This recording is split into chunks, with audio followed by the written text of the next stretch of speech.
It's a holiday in Philly every 5 days when Roy Halladay is on the bump.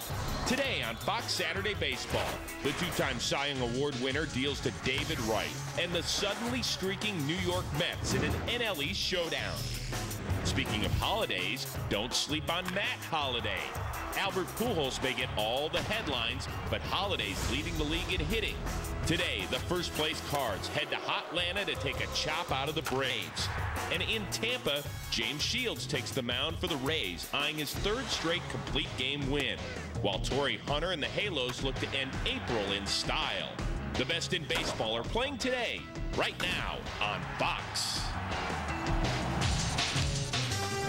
Welcome to the Budweiser pregame show on Fox. Great times are waiting. Grab some buds. The final day of April sees the Phillies in familiar territory atop the NL East. Winning a fifth straight division crown is the mere minimum of what's expected out of a group of veterans. Today they'll deal with the Mets and Jose Reyes, who have won 6 of 8 after a slow start. Meanwhile, it was the power that was on display by Ryan Howard and the Phillies last night. He blasted 2 homers, including his 10th career grand slam. Today, all Reyes and the Mets have to deal with is Roy Halladay. The two-time Cy Young Award winner finished 1 out shy of a complete game in his last outing, a 14-strikeout gem against San Diego. And with that, hi everybody, we welcome you to chilly Philadelphia for another live edition of Fox Saturday Baseball. In just a few minutes, most of you are going to stay right here in the city of brotherly love to see the good doctor do his work against the Mets. Others are off to Atlanta to see if the Cardinals can make it 2 straight against the Atlanta Braves. Matt Holliday, one reason why. He is hitting a league best .417 this year, but don't sleep on Jason Hayward. He has homered in 3 of his last 5 games, including last night. The rest of you are off to Tampa to see if the Angels can win 2 straight against the Rays. Joel Pinheiro on the DL all season because of a sore shoulder makes his season debut today against James Shields, who eyes his 3rd straight complete game. Meanwhile, LA's other team was back home kicking off a 9-game homestand, and they were doing it in style against the San Diego Padres. It was the last game that finished up on Friday's slate, and all eyes were on Andre Ethier. The guy is on fire right now, and last night he extended his hit streak to 25 games. That is an April record. Did it with this 5th inning double to raise his average to 375, 2 points higher than his teammate Matt Kemp. That 6th homer of the year gave the Dodgers a 3-1 lead. It's now 3-2 in the 9th. And look at Tony Gwynn Jr. preserving the win, snagging it off with his former teammate Nick Hundley. 3-2 is your final right there.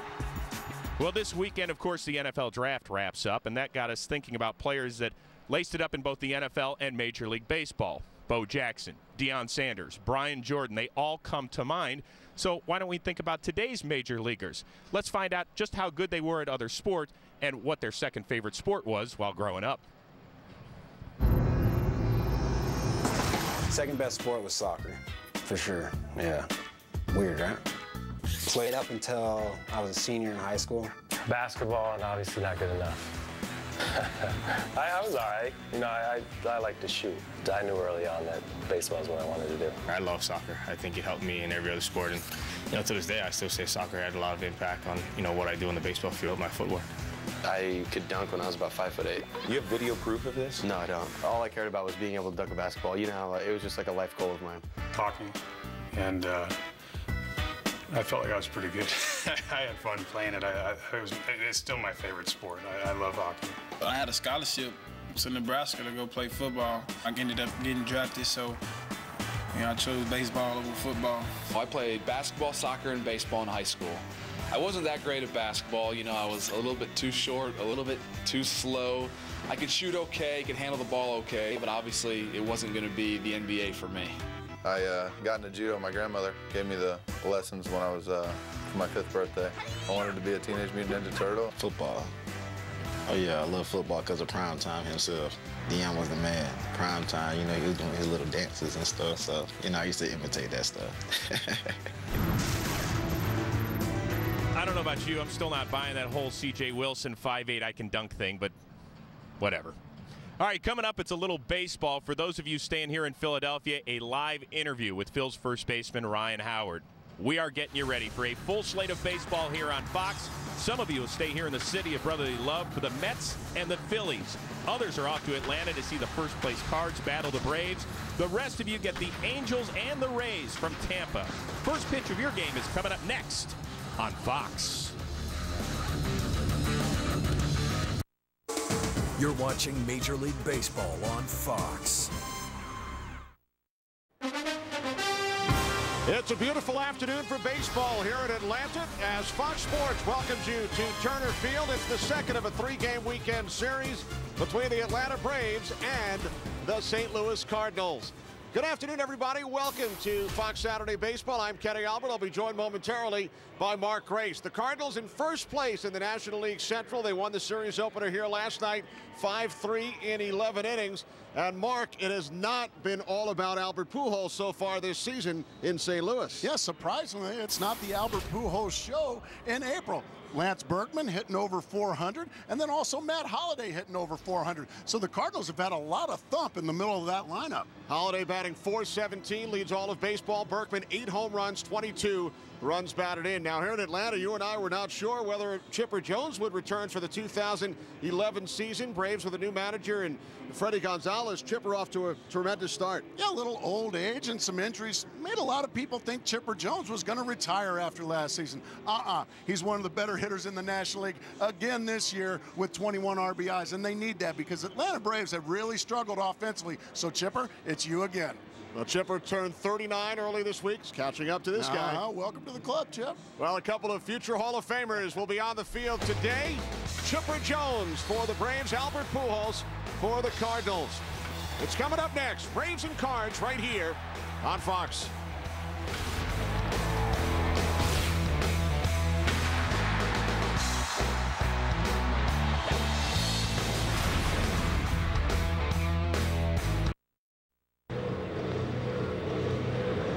Back in Atlanta, the St. Louis Cardinals with a record of 15-11. Their batting order brought to you by Taco Bell. Think outside the bun. The right fielder John Jay leads off, followed by third baseman David Freese. Albert Pujols will hit third. Matt Holliday in the cleanup spot. Then center fielder Colby Rasmus. The catcher Gerald Laird bats sixth. Bottom of the order, second baseman Daniel Descalzo. Shortstop Tyler Green. And the pitcher Jake Westbrook. The opening pitch brought to you by Budweiser. Great times are waiting. Grab some buds. John Jay steps in against the 24-year-old right-hander Brandon Beachy, making his 9th major league start, his 6th this season. Beachy with a record of 1-1, and Jay takes a called strike, 0-1.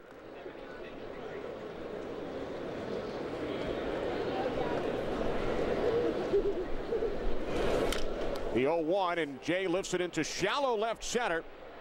And coming out to make the catch is the center fielder, McLeod, for out number 1. Beachy, a no decision in his last start Sunday in San Francisco.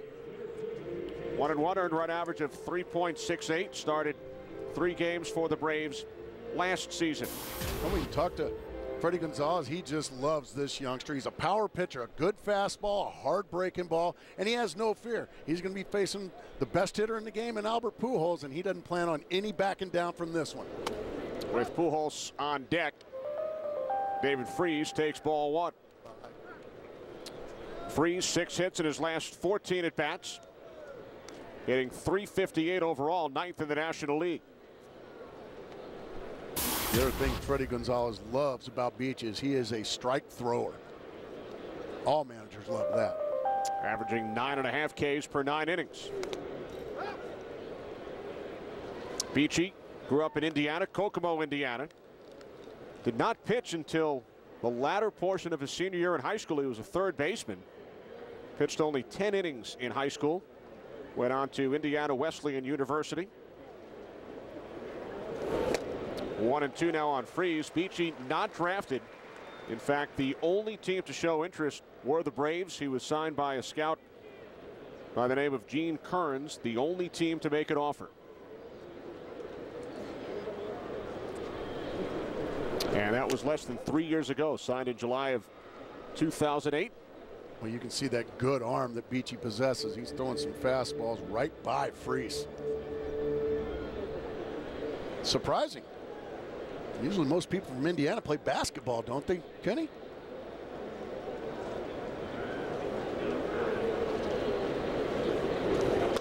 Oh, baby. What a beautiful slider that was from Beachy. So Freeze down on strikes. Defensively for the Braves, brought to you by Scott's. In the outfield, Prado, McLeod, and Hayward. Freeman at first, Ugla at second, Gonzalez the shortstop, Chipper Jones at third, and Brian McCann behind the plate. So this Indiana native electing to play baseball, not basketball, and he will now face Albert Pujols for the first time. And when I spoke with Beachy yesterday, Mark, I asked him about his strategy when Pujols steps in. He said, I'll try to throw the fastball for strikes, get ahead in the count, and keep him guessing. 1-0. There's a called strike, 1-1. No back down there, back-to-back fastballs to make it 1-1 and keep him guessing. Well, that would, if he was being honest with you, that means a slider probably coming right here. Let's see if he throws it, Kenny. Oh, he just poured a fastball right down Broadway. Good pitch. I think Pujols was thinking slider, and he got fooled. Hence, keep him guessing.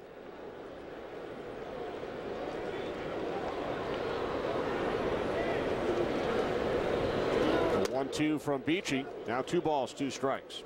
Well, that was a beautiful slider right there. Only the extreme talent of Albert Pujols enabled him to lay off that one. Pujols got off to a slow start. Has the average up to 255, 7 home runs. He's driven in 18. What a remarkable first decade. Players in baseball history, Mark, with 10 consecutive 300 seasons, there have been 33.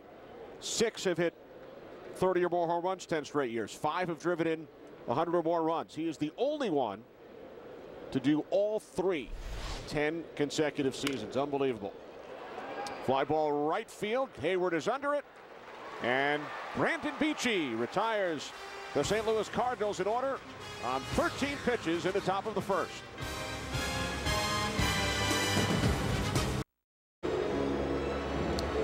Back in Atlanta, Braves with a record of 13-14. Their batting order brought to you by Taco Bell. Think outside the bunt. Left fielder Martin Prado leads off, followed by the right fielder Jason Hayward. Chipper Jones, 439 home runs, will bat third. Brian McCann in the cleanup spot, then second baseman Dan Ugla.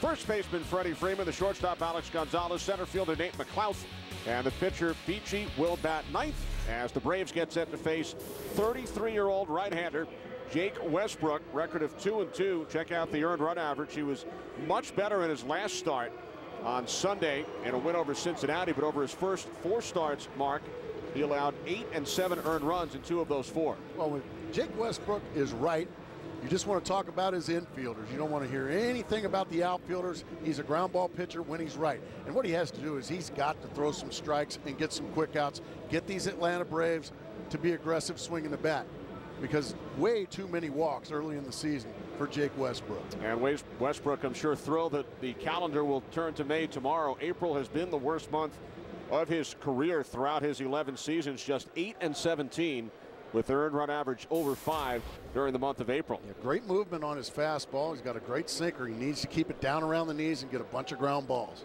Well, here's Martin Prado leading off. He takes a called strike. Prado, an all-star last year, finished 9th in National League MVP voting. Lifetime .307 hitter, batting just .243 so far this year. And right away, Jake Westbrook coming out, pounding the strike zone, throwing strikes early, making these Braves swing the bat. Prado, Hayward, and Jones for the Braves here in the bottom of the first inning. The 0-2 from Westbrook, broken bat, and it's a fair ball. Heading for second is Prado, and he is in with a leadoff double.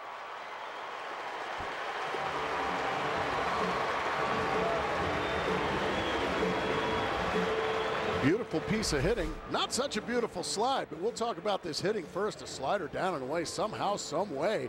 Prado gets the very end of the bat on it and just shoots it right by Albert Pujols down the right field line. Ted Barrett right there, the first base umpire, right over the bag it goes. And here's the slide. Whoa, whoa. Better get that foot on the bag. 8th double of the season for Prado. As Jason Hayward steps in. Throw to third, and Prado is tagged out. So Hayward swinging at the first pitch. And a good play by the shortstop Green with Prado on the move. The defensive alignment for the Cardinals brought to you by Scott's. Holiday, Rasmus, and Jay in the outfield. Lance Berkman has the day off. Pujols at first. Descalzo at second. Green at short. Freese at third. And Gerald Laird behind the plate with Yadier Molina given a rest today by Tony La Russa. A huge base running blunder there by Martin Prado. Instead of a runner in scoring position for your best hitter, it's going to take an extra base hit now. And the first pitch from Westbrook catching the inside corner. We talked about Chipper Jones during our open, his 19th major league season. He's driven in 21 runs, 5th in the National League. Had a double in last night's game. 0-2. Let's talk about that base running mistake. Ball's on the left side of the infield. And if the ball is hit, as in the hesitation right there, just an easy play and a good play by Tyler Green. Martin Prado better serve just staying at second on that play right there. Was he caught in no man's land? Felt that he would have been tagged out? That's had he headed back to second? And then you saw the hesitation out there. He just, once the ball was hit, you just saw him freeze. It's like he didn't know what to do. So he ended up going and he ended up running into an easy out there. So we saw him freeze, and then he was tagged out by Freese. Very well said. Oh, you are good. It was a layup. Thanks for the assist. 2-2 now on Chipper. Hayward, the runner on first. 1 out. Bottom of the first inning here in Atlanta. Westbrook wanted that fastball. He thought it might have caught the outside corner, but that's a Hall of Famer in the batter's box. You're rarely going to get that call against Chipper Jones.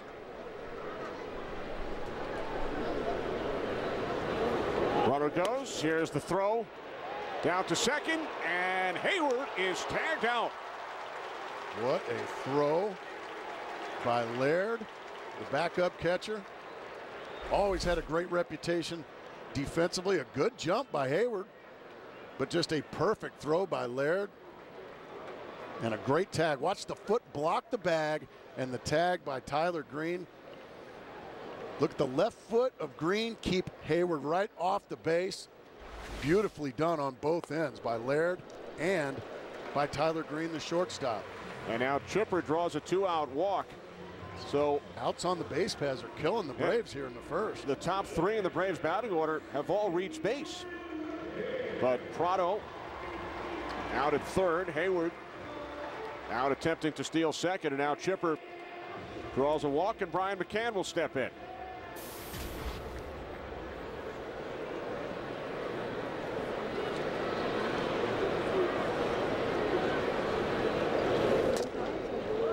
Ball 1 to McCann, last year's All-Star Game Most Valuable Player, batting .303 so far this season. Been a long time since a National Leaguer was the MVP of an All-Star game. That's right.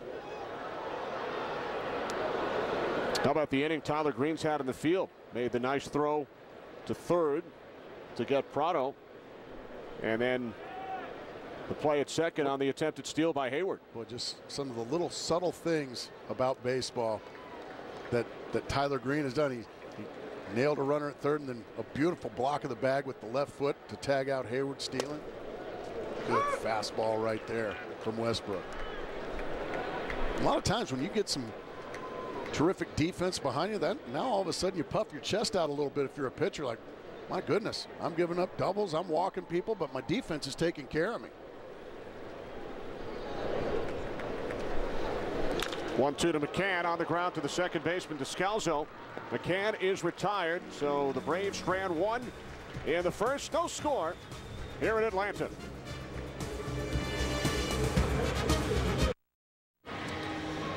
Today's game, presented by Budweiser, is sponsored by Taco Bell. Think outside the bun. By Scotts, the official lawn care company of Major League Baseball. And by Sprint. All together, now. Top of the second inning here in Atlanta.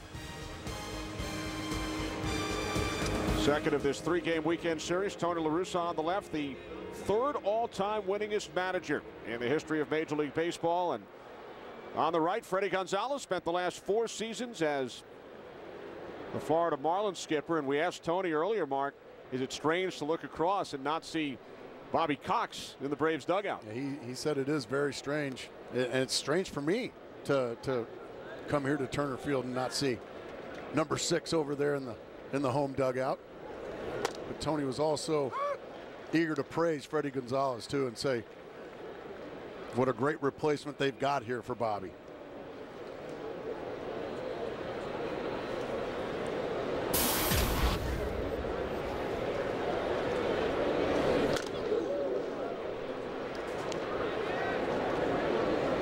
Little introduction there.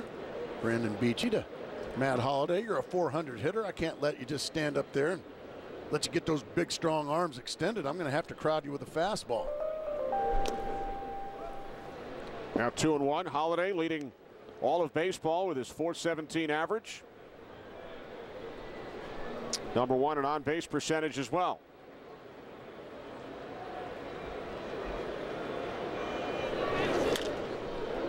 And he pops this one up to the right side. Freeman called off by Ugla. 1 away. As we check out today's Ford keys to the game. Well, for Tony La Russa's squad, they're 4 games over 500 on the road. Anytime you're over 500, you are doing it. So the Cardinals just continue to road kill. You love that one, I know that. And then for the Braves, man, score some runs. You've had some bad publicity here in the last week, and certainly it's deserved. But if you score some runs, all of a sudden everything is okay. And it's been a struggle for these Braves to score runs.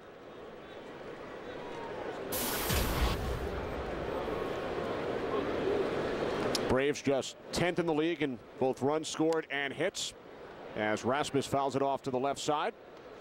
0-2.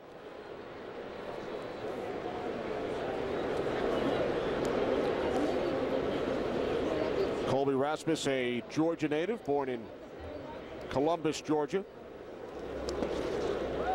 1 ball, 2 strike count.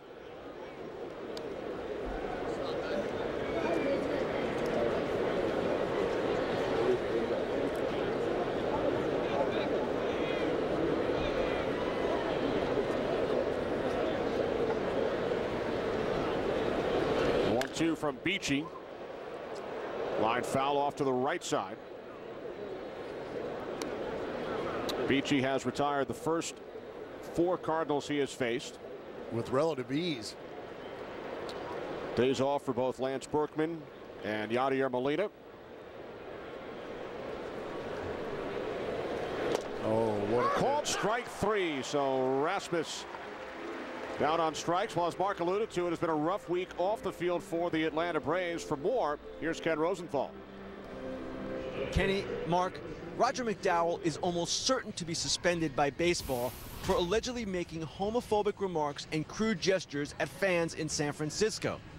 The Braves, however, almost certainly will not fire McDowell. People have drawn comparisons between McDowell's remarks and John Rocker's rant to Sports Illustrated in 2000. Rocker was suspended 14 days. McDowell, as a coach, is in a leadership position, but his actions came out in the open, in almost the heat of the moment setting. Rocker's comments were in a controlled interview environment. Laird flies out to Hayward and right. More on the Braves week when we return.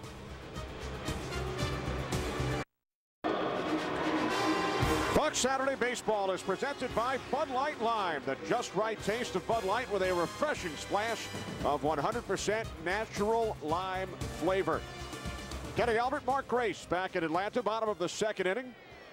With no score, Dan Ugla will lead off for the Braves. Ugla, 5 seasons with the Marlins. The last 3.5 under Freddie Gonzalez, his manager now here at Atlanta. 5 terrific seasons with the Marlins. Off to a bit of a slow April. Averaged 31 home runs, 93 runs batted in with the Marlins. Batting just 192 so far this season. 5 long balls, but only 9 RBIs.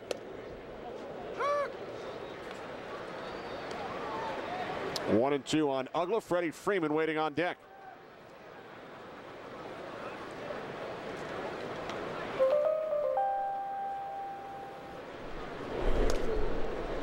Two balls, 2 strikes. Westbrook dropped down sidearm there. Tried to get Ugla to chase that slider down and away, but nothing doing. Most home runs ever by a second baseman over his first 5 seasons. And it's not even close. Right back to the box. Westbrook to Pujols, 1 away. Well, we heard moments ago from Ken Rosenthal, who spoke about the Roger McDowell situation. Roger placed on administrative leave pending completion of the investigation surrounding the events and his verbal altercation with the fans out in San Francisco. And starting pitcher Derek Lowe arrested on Thursday night on suspicion of driving under the influence. Lowe apologized to the team yesterday, and he is scheduled to make his next start tomorrow. And there is Dave Wallace, longtime Major League pitching coach. He's the Braves minor league pitching coordinator. And Dave, the acting pitching coach during the absence of Roger McDowell. So there's certainly some tough news for Brave fans. Like we said earlier, you just win some games, score some runs, and everybody feels better about themselves. And we will chat with Dave Wallace down in the Braves dugout later this afternoon. The 2-1 to rookie first baseman Freddie Freeman. Now 2-2. Freeman has reached base 18 of his last 21 games. 21 years of age, second round pick back in 2007. What a draft for the Braves in 07. Hayward in the first round, Freeman in the second. They actually roomed together last year. The Braves AAA affiliate in nearby Gwinnett. So Hayward and Freeman were roommates. Hayward playing here in Atlanta and Freeman for the AAA ball club. They love this big first baseman. The upside for him is limitless. Big power, a very good fielding first baseman as well. But like a lot of Braves, just off to a tough start in April. Still an Angels fan, huh? That's not allowed. Here's the payoff pitch. Who do you think paid for the groceries last year? It was the Atlanta Braves, wasn't it? That's all right. You're still allowed to like them, just don't admit it.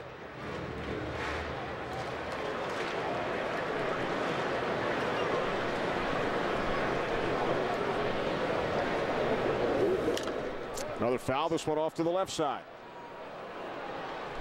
Also, Freddie Freeman, a big, strong first baseman. What I like, choking up on the bat. You just don't see that. It's kind of a lost thing in Major League Baseball anymore. Choking up on the bat, trying to make a little contact, having a little more bat control. I like to see that. Freeman slices this one into left center. And the catch is made by the center fielder Rasmus on the 9th pitch of the at-bat. Freeman flies out. Well, this May, Fox Sports will bring you some of baseball's best teams and the sport's biggest stars in a special 3-week primetime event you won't want to miss. Fox Saturday Baseball in prime time begins May 14th in high definition only on Fox. A look at our schedule that night. Red Sox and Yankees, Giants and Cubs. You and I will be in Los Angeles for the Diamondbacks and the Dodgers. Here's Alex Gonzalez. He takes ball 1. Speaking of the May schedule, the Braves will be out west to face Freddie Freeman's favorite team, the Angels, May 20th, 21st, and 22nd. I'm sure he will be leaving lots of passes. Yes. For the Freeman clan out there in Anaheim. As I am sure Westbrook had to do today. Grew up in Athens, Georgia. His dad was a two-sport star at the University of Georgia. Jake signed a letter of intent with the Bulldogs before signing his first pro contract with the Colorado Rockies. And he said during the offseason that signing with the Braves certainly went through his mind before inking his new two-year deal with the Cardinals. So Jake Westbrook pitching close to home. Yeah, it's always nice to come home, but well, what a great place to play and a great place to pitch St. Louis is. Two-out base runner for the Braves as Gonzalez heads down to first. We mentioned University of Georgia fan. Saw 6 no-hitters during his high school career, and he enjoys fishing. Like a good Georgia boy. An all-star back in 2004 as a member of the Cleveland Indians. Won a career-high 15 games twice. He was part of a Cleveland rotation along with C.C. Sabathia and Cliff Lee.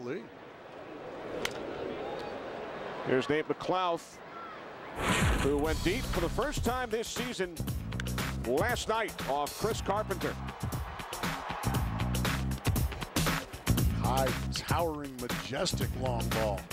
That gave the Braves a 1-run lead that they squandered in the 9th inning last night. Went on to lose the ball game in extra innings. One of 2 Atlanta home runs. Jason Hayward hit the other. Cardinals tied last night's game in the 9th and then scored 2 in the 11th on a Nick Punto 2-out, 2-run triple.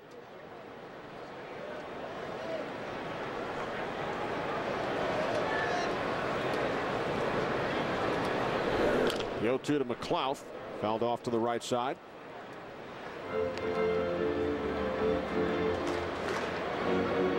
Jake Westbrook facing the Atlanta Braves for only the 3rd time. Spent most of his career in the American League. Started against Atlanta back in June of 2004 and again in September last year. 0-1 record against the Braves.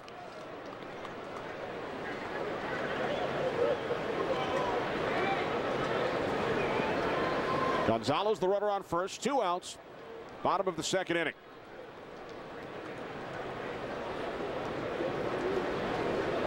The 0-2 to McLouth. Good change up there from Westbrook. McLouth wouldn't bite.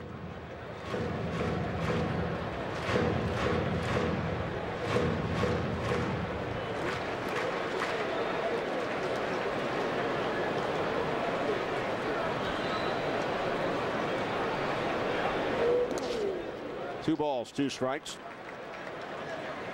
Westbrook, as we mentioned, drafted by Colorado back in '96, 1st-round pick. Dealt to the Yankees, made 2 starts in pinstripes. Then 10 years in Cleveland before the trade to St. Louis at the deadline last year.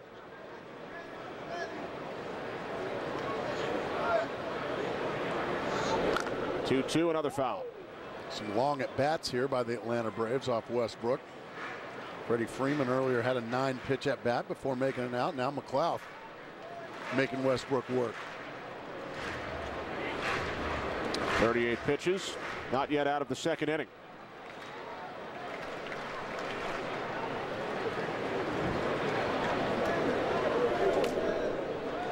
And a 3-2 count now. McLouth has worked Westbrook all the way to full. Now Gonzalez, the runner at first base, he'll get a running start.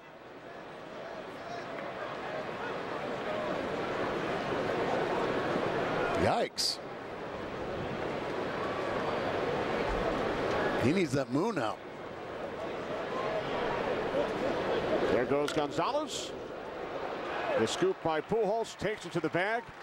A 26-pitch scoreless 2nd. We'll return after these messages from your local Fox station.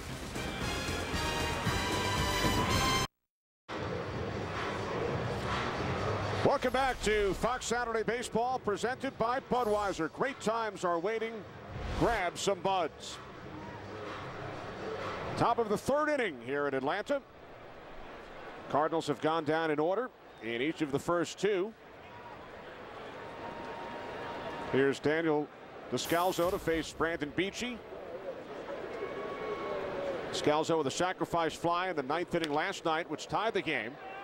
And on the first pitch, flies out to Hayward in right. tonight on Fox.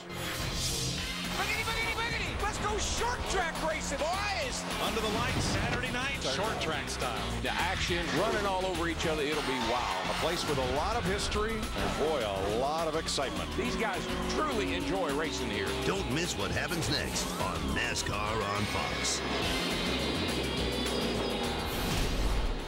NASCAR on Fox tonight from Richmond. You like the short track stuff? I do. Who's your favorite racer? Well, I did have the opportunity. I'll get back to that in a second, but a couple of years ago with our Fox NFL crew, a couple of laps around the Lowe's Motor Speedway in Charlotte. You're kidding. I was in the passenger seat, of course. Well, still, that's fun. But as far as a favorite, hard to narrow it down to one.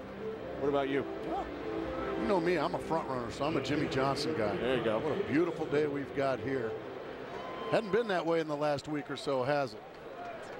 Absolutely perfect weather, and we send our thoughts and prayers to the victims of the tornadoes this week. And Brian Wilson, Giants closer, tweeted, "What's good for your health is good for the South." Text Red Cross to 90999 to make a $10 donation and help victims of the recent tornadoes.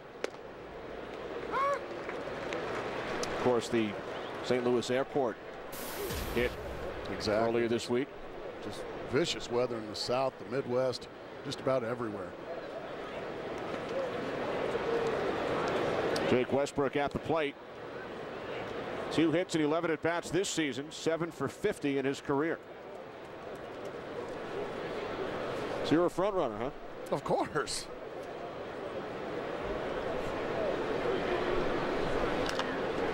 Westbrook gets the bat on it. But growing up in the South like I did, NASCAR was everywhere. And I was in Tennessee, so it was guys like Richard Petty, and then there was David Pearson, Buddy Baker, guys like that. Cale Yarborough. One of the most amazing things that I've ever witnessed in person, Tony Siragusa getting into the race car. I can't imagine him being able to get into a race car. Feet first through the window. Did you have to grease his hips a little bit? It was incredible. If I hadn't seen it with my own eyes.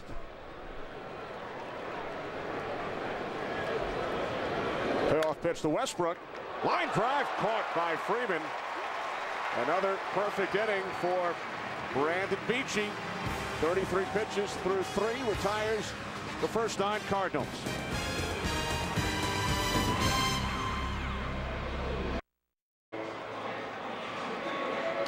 Bottom of the 3rd inning here in Atlanta. Only 1 hit in the game. That was a leadoff double off the bat of Martin Prado back in the 1st inning. Here's Brandon Beachy in to face Westbrook. Beachy, 1 career hit in 14 at-bats.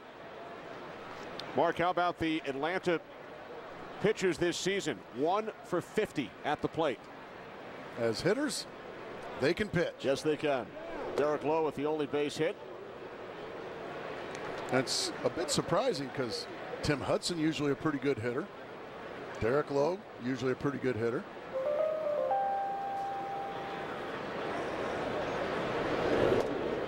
Back in the day, the Braves had some terrific hitters amongst their pitching staff. Absolutely. Maddox, Glavine, Smoltz, they could all hit. Mike Hampton. Hampton was one of the best ever. 2-2 on Beachy. And we heard from Chris Rose on the pregame about 2 sport athletes, and a couple of them played here in Atlanta, Brian Jordan and Deion Sanders. Beachy gets the bat on it. And the toss by Westbrook, 1 away. Time now for a DirecTV game break. Mets and Phillies in Philadelphia. Jason Bay down on strikes. The first 18 pitches from Roy Halladay were strikes. Finally threw a ball on his 19th pitch, and he was booed by the home crowd in Philadelphia. Well, can't imagine Philadelphia crowd never booing. Who was the Santa Claus? Who was the poor first-round pick in the NFL that probably got booed by the Eagle fans? Actually, he's a 26-year-old Canadian, native of British Columbia offensive lineman. taken by the Eagles. Did he get booed? Who was a fireman. Oh, my goodness. And Can't boo a yesterday, fireman. I know he visited some of the local firehouses in Philadelphia. Eagles' good for first-round him. pick on Thursday night. Ooh, beautiful breaking ball there from Westbrook. Jump ahead 0-2. Prado doubled back in the first inning. 1 ball, 2 strikes. And speaking of the two-sport athletes, you hear about John Smoltz this weekend? Well, I unfortunately read about it. He is a terrific golfer, just not yesterday. No. Participating in the South Georgia Classic, PGA sanctioned event. 2-2, high and tight. And did you hear about one of his playing partners this weekend? No, I didn't. Andrew Giuliani. Come on. The son of the former Rudy. mayor of New York City, who was a pro golfer at Duke, or I should say an amateur golfer at Duke, and now looking to join the pro ranks. So he is golfing along with John Smoltz this weekend. Speaking of a tee shot, take a look at this rocket into the right field stands. That looked like a John Smoltz 2-iron right there into the seats. Jason Hayward, huge power. 7th home run this season, hit 18 as a rookie a year ago.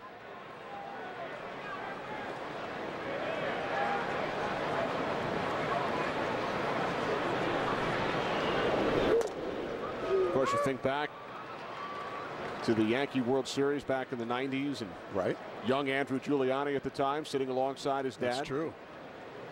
Not rooting for you in 2001. Definitely not rooting for me or the Arizona Diamondbacks in 2001. And now he's playing professional golf. Nice play by a Cardinal fan here in enemy territory. Cardinal fans travel well. They do.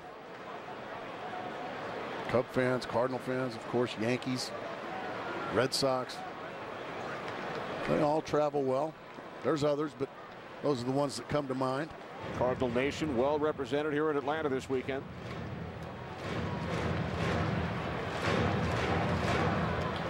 Mark McGuire, of course, the Cardinals hitting coach.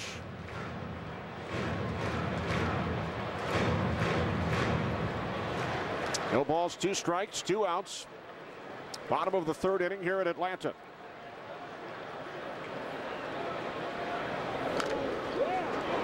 Westbrook quickly off the mound, takes it to the bag himself, and that will do it for the Braves. In the 3rd, Albert Pujols due up 3rd for the Cardinals when we return.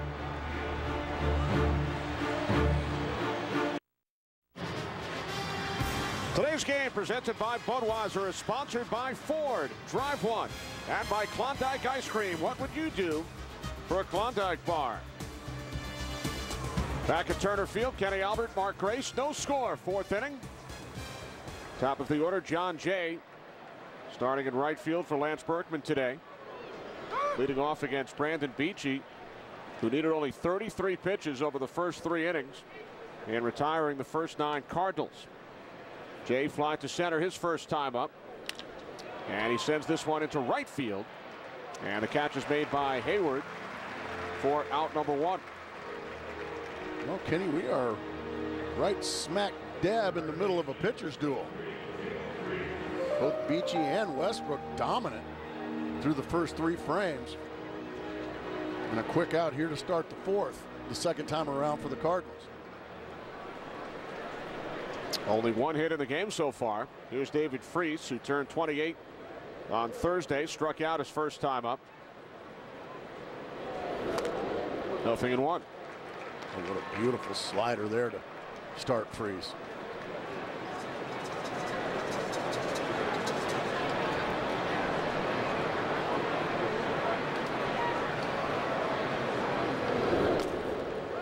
One ball, 1 strike. Albert Pujols waiting on deck.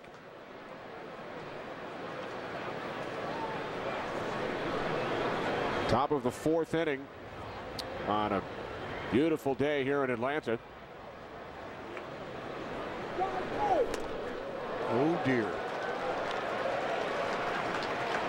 You don't see many 350 hitters take swings like that. That's the kind of stuff Beachy's bringing to the mound today.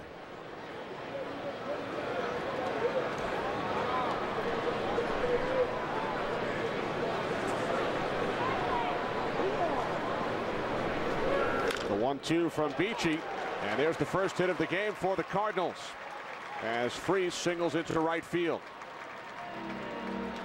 First base runner for St. Louis as Albert Pujols steps to the plate.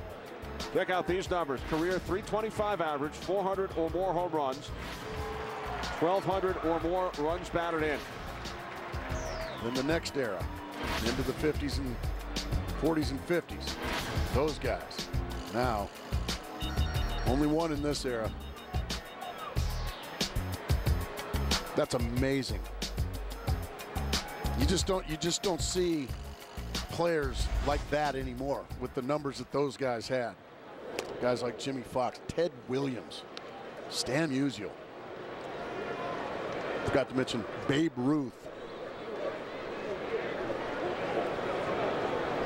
And Beachy challenged Pujols his first time up. Albert flat out to right field. Now 1-1.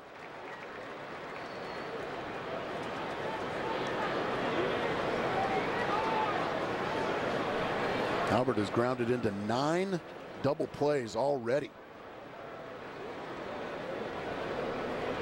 Cardinals as a team have grounded into the most double plays in the National League, but Tony La Russa says that's because we've had a lot of base runners, leading the league in hits and batting average. That's a glass half full approach. Yep. So if there's anything that this year you can say that Albert has been below average, that would be in the double play category, as that one skied into right field. And it will drop in foul territory. Now 2-2. Let's take a look at the swing of one of the greatest hitters of all time. The head right on the ball. The hips clear. And even when the result is not a line drive, the swing is is nearly flawless, nearly perfect.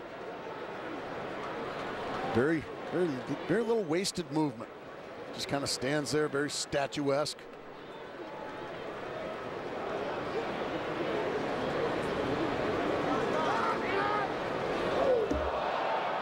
Time was called by the home plate umpire Marvin Hudson. I love that.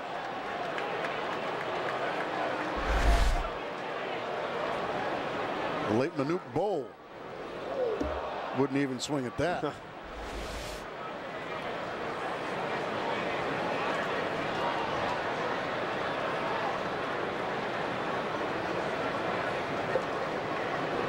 Now the 2-2.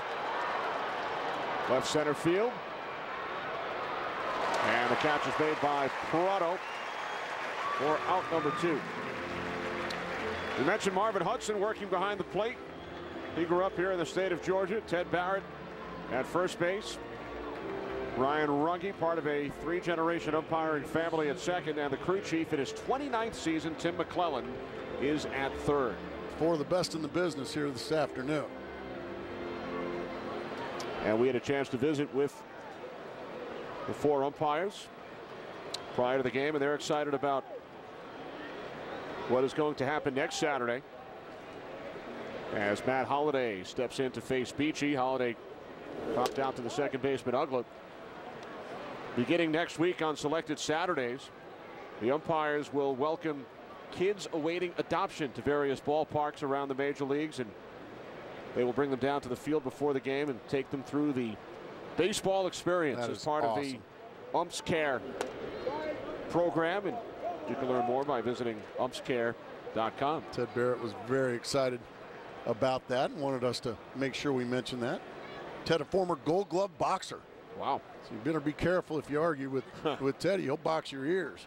You ever fall into that trap? No, I said yes, sir, to Ted. If there was ever something I disagreed with, I said, "Excuse me, kind sir, but I think you may have been mistaken." Excuse me, Mr. Barrett. Yes. He's also an ordained minister.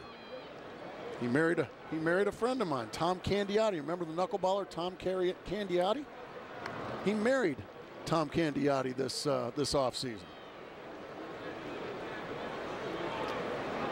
So he'll box your ears and then read some scripts to you. Nice.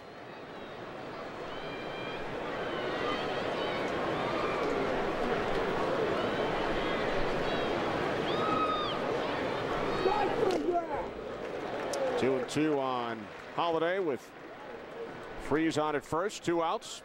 That foul ball took a bit of a bite out of Brian McCann behind home plate. So you want to be a catcher, all you youngsters? Oh, right in the collarbone area. Those are by far the toughest guys on the field, other than the first baseman, of course. They just consistently take beatings, the catchers and the umpires.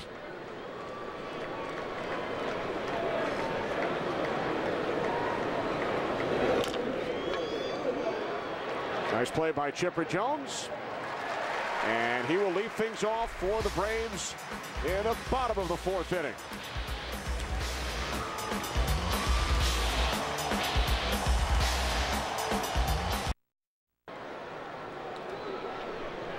Chipper Jones leading off for the Braves here in the bottom of the 4th inning against Jake Westbrook. Braves and Cardinals are scoreless. Chipper earlier this week passed Mickey Mantle, who's now 2nd on the all-time list. Most runs batted in by switch hitters, trailing only Eddie Murray. And Chipper's dad, Larry Sr., his idol was Mickey Mantle. So a very emotional night in the Jones household when Chipper passed by the Mick. We've got 2 of the best in the history of the game here as far as switch hitters. Lance Berkman in the other dugout as well. One of the greatest of all time, numbers-wise. Beautiful slider there from Westbrook. Jones right over the top of it. Chipper walked his first time up.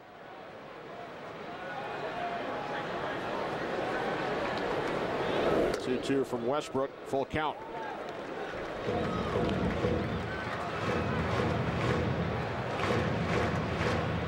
There's Brian McCann on deck.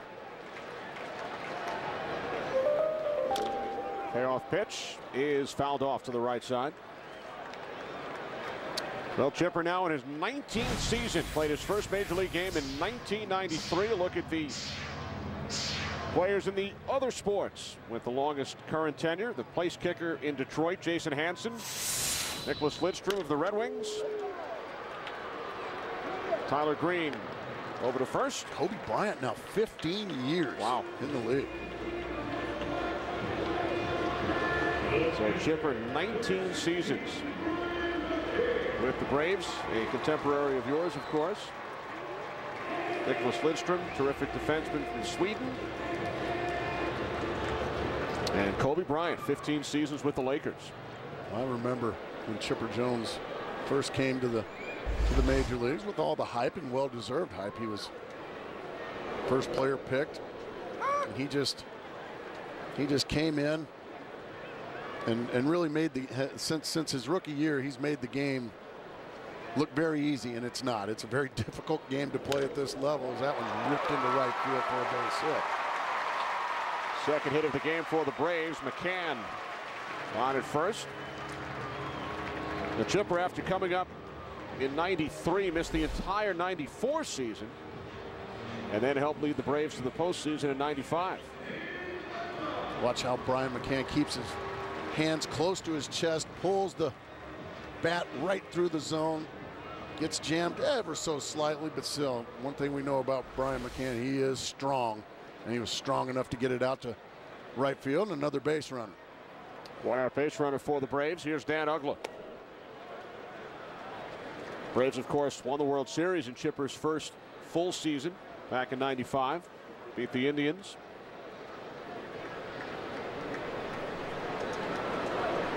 Of all those fabulous teams, that was their lone championship. Bobby Cox retiring after 25 seasons, including the last 21 as the Braves manager. He's 4th on the all-time wins list. Tony La Russa just ahead of him.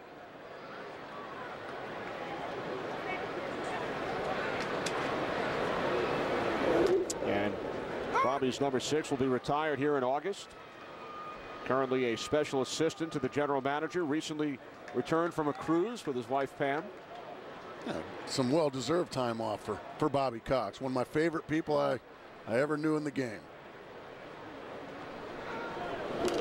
Oglo fouls it back, now 2-2. And he had been the only manager that Chipper Jones had ever played for in the major leagues over his first 18 seasons.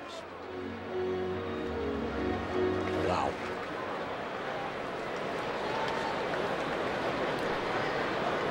Can you imagine that, playing for one manager in 18 years? No.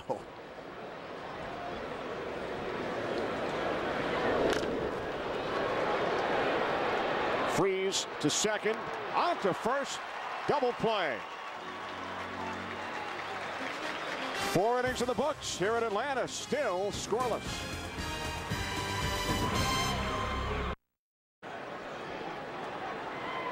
Welcome back to Fox Saturday Baseball, 5th inning. Cardinals no runs, only 1 hit. Braves no runs on 2 hits.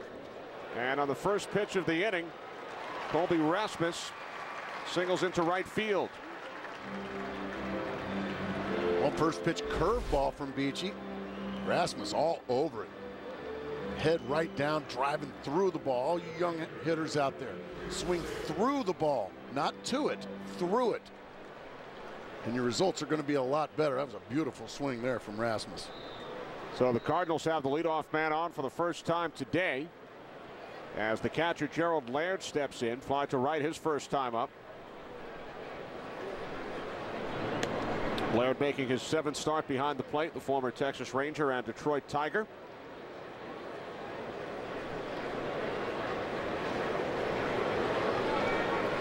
Brandon Beachy, 9th career start, has allowed only 2 base hits.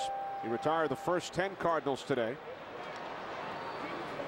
A 1-out single by Freeze in the 4th, and the leadoff single by Rasmus here in the 5th inning. Hard not to be impressed with young Brandon Beachy. As we talked earlier in the game, he is a strike thrower.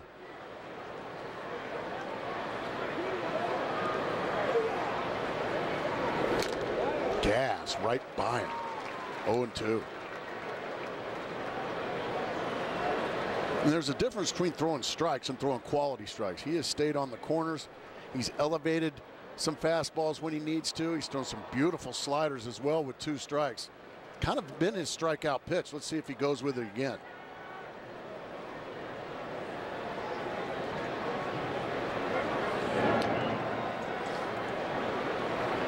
You mentioned earlier, Beachy did not pitch until his senior year of high school, had been a 3rd baseman.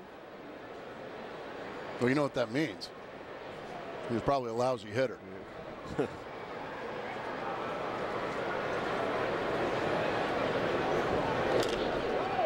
Laird pops it up, foul territory. Freeman is under it, 1 away. Beachy has not been afraid to challenge hitters today, and we spoke about it with acting Braves pitching coach Dave Wallace. Yeah, he's been like that all year, and I've had him in the minor leagues in the past. He's a strike thrower, has the ability really to throw all his pitches over the plate, and especially, as you guys know, in a triple count, that helps.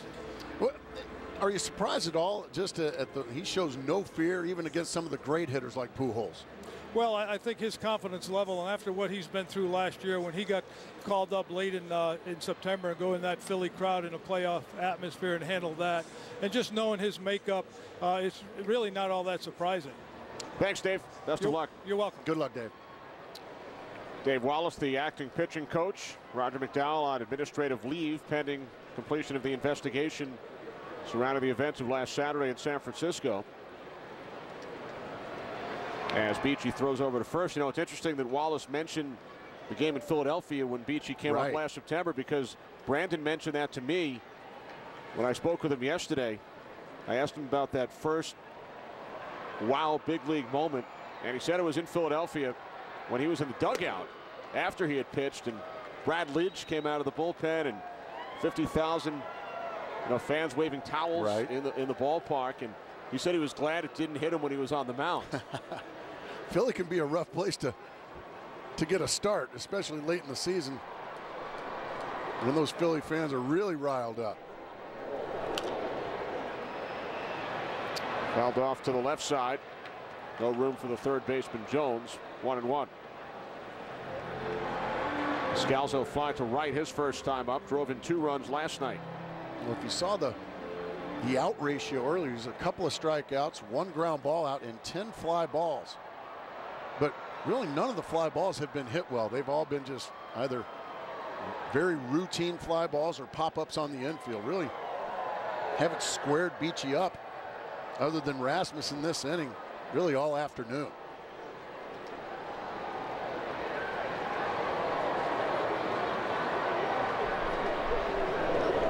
Gas. I mean, right down Broadway. Just no nonsense baseball right here. My name is Brandon Beachy, and that's my fastball. And that's a great shot right there.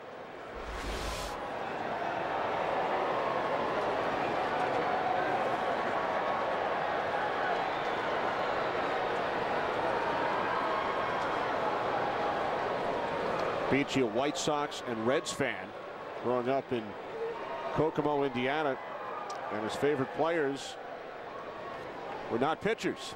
Barry Larkin and Frank Thomas. A couple of real good ones. Off the end of the bat, coming on is the center fielder McLeod, and he makes a diving catch to retire Descalzo 2 away. For a great jump by McLeod. He needed every bit of his closing speed to run down this little would-be Texas leaguer. He's already on the move, and there's the closing speed and the slide. Terrific play. With no score in the top of the 5th inning, our Jeep game summary. Both pitchers, Westbrook and Beachy, have scattered 2 hits. Martin Prado, the only batter to reach second base, and then he was thrown out on his way to third. You've been a fan of the game and worked in the game for many, many years now. Are you more of a guy that likes a slugfest, or are you more of a guy that likes pitchers' duels? I kind of like a good pitcher's duel, like we're getting here this afternoon. I would tend to agree, although slugfest can be exciting as well. That's very true, but it doesn't seem like you get as many pitchers' duels as you used to. There was a slugfest, Mark, 50 years ago today. All right. Tell me about it. The Braves organization. Game in Milwaukee. Willie Mays hit 4 home runs. Oh, my goodness. On this date, 50 years ago, April 30th, 1961. He was a one-man slugfest. Well, Hank Aaron hit 2 in the same game. One of only 15 4-home run games in baseball history. Lou Burdette of the Milwaukee Braves allowing 2 of the 4 to Willie Mays in that game.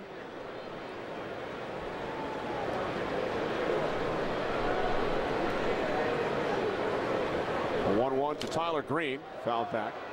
He's just consistently getting that fastball by these Cardinal hitters. Just about every Cardinal hitter a little bit tardy on the Beachy fastball. And that usually is a sign that fastball's got some late life. And when I mean late life, it gets to about the dirt area of home plate, and then it just jumps past these hitters.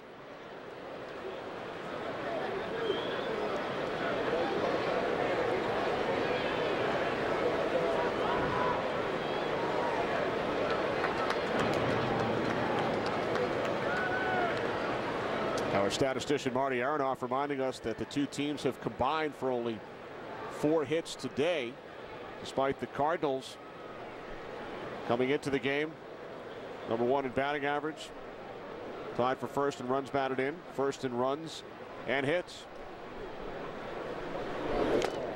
Did Green go around? He did. Nate McLeod, terrific defensive play. Still no score. Middle of the 5th.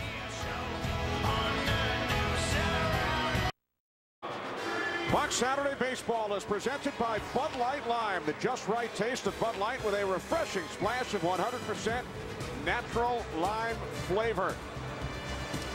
A look at the tool race between innings here in Atlanta. Mark, I want to ask you about the Racing Gracie bobblehead dolls that were distributed a couple of days ago in Phoenix. I've got they do a race between innings out in Arizona where I work as well, and I've got a guy that runs. It's Randy Johnson, Luis Gonzalez, Matt Williams, and myself, and caricatures of us are big overgrown things of us. They run these races, and well my guy has never won. He's terrible. He never wins. So they've been doing it now for a couple of years. Another foul ball there from Freeman. And yes, so this thing is so bad that they decided to make a bobblehead of it, and dispensed them 15,000 of them a couple nights ago. And Freeman sends this one to deep center field. Rasmus backpedaling, and he makes the catch to retire Freddie Freeman. And I didn't bring you one. I apologize. Next week? Next week, I promise. In Baltimore, I'll have a Racing Gracie bobblehead for you. And he won't win, trust me. He won't win. It. My kids will as well. He's awful. 0-55, is that right? I think that's being kind. It's more like 0-67, something like that. A Racing Gracie bobblehead. Of course, in Washington at the national games, the race involves former presidents. Right. Evidently, Teddy Roosevelt and I have a lot in common, evidently. Teddy is not one either.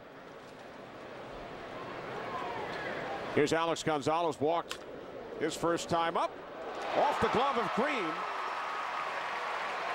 Gonzalez, long turnaround first, and then he heads back.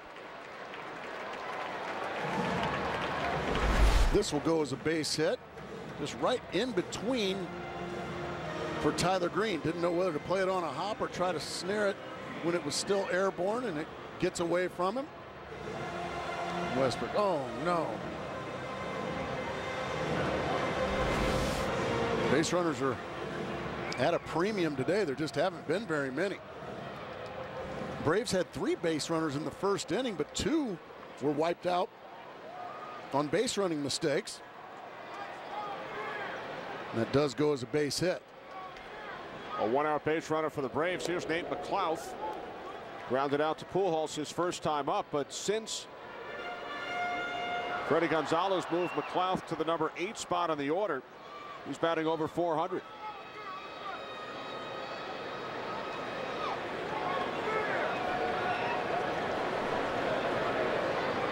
Yes. 2-0 on McLouth, with the pitcher Brandon Beachy waiting on deck.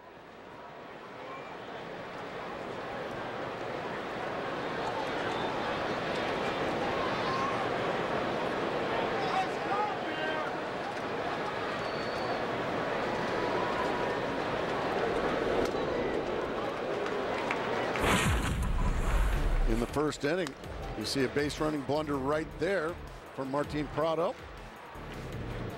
And then a caught stealing. That's not really a base running blunder. That's just a really good throw from Gerald Laird. But on a day like today, when this is one of those games where if it was a basketball game, you'd say it's next basket wins. Well, now the Braves have 2 on with only 1 out.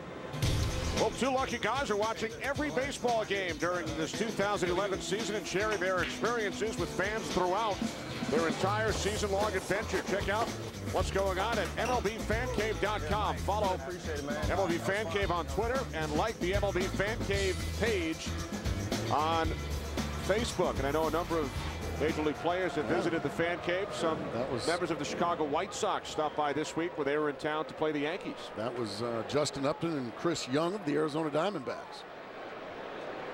Now Beachy attempting to bunt. And a beauty. Terrific job by Beachy as he moves both runners over. Braves now have second and third with 2 outs. That's exactly how you draw it up. Bunt it firmly to the third baseman. Force the third baseman to field it. Nobody will be covering third base, and that's a perfect sacrifice. That's helping yourself, Brandon Beachy. Nicely done. So 2 outs. Gonzalez out at third, McLouth at second. Here is Martin Prado, who doubled back in the first inning, fly to center in the third.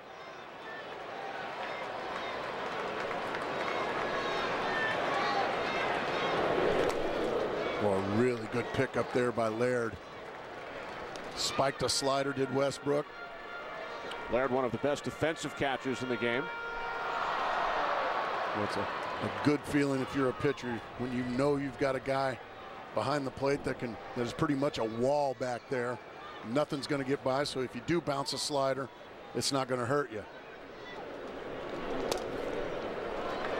Westbrook missing inside, 2-0.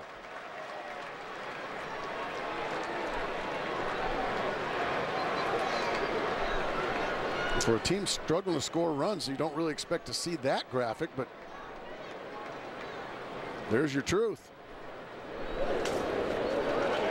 Almost a wild pitch there. Laird corralled that as well. 3-0 now with Hayward on deck. So right now, Jake Westbrook asking for it.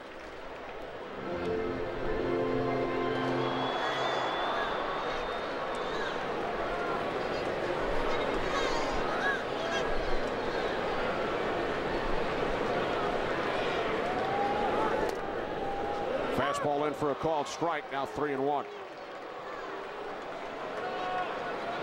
85 pitches here in the 5th inning.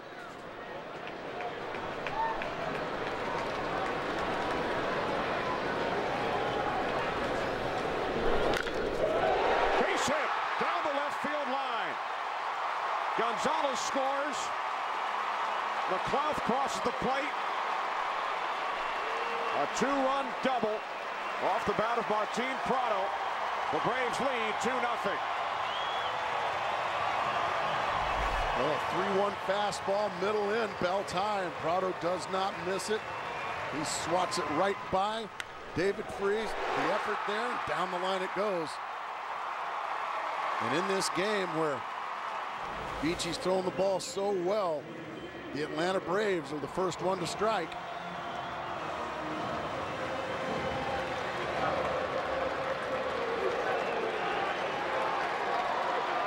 And a big exhale from the Atlanta Brave bullpen. Finally, a big hit.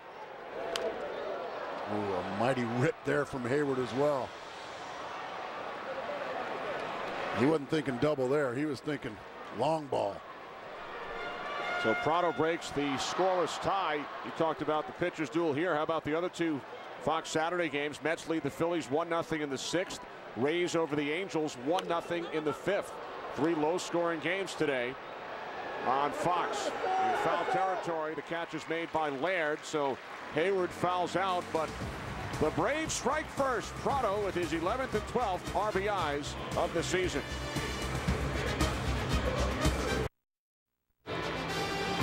Today's game presented by Budweiser is sponsored by Chevrolet, proud to support youth baseball across the country. By Michelin, a better way forward. And by ExxonMobil, taking on the world's toughest energy challenges. Back in Atlanta, Jake Westbrook leading off for the Cardinals here in the top of the 6th inning against Brandon Beachy, who helped his own cause with that sacrifice in the bottom of the 5th, helping lead to the 2 Atlanta runs. He just comes right back out and continues to be the strike thrower that we were told he is. Beachy's been terrific, allowing only 2 hits over the first 5 innings. Well, when we were talking with Freddie Gonzalez, the manager of the Braves, and we mentioned young Brandon Beachy's name, he just gushed over the potential that this kid has, and well, he hasn't disappointed at all. He has been fabulous here this afternoon through 5 innings. Missing away 1 and 2 on Westbrook, who lined out to Freddie Freeman, the first baseman, his first time up. Braves lead 2-0, top of the 6th in Atlanta. Westbrook down on strikes. 4th strikeout for Beachy.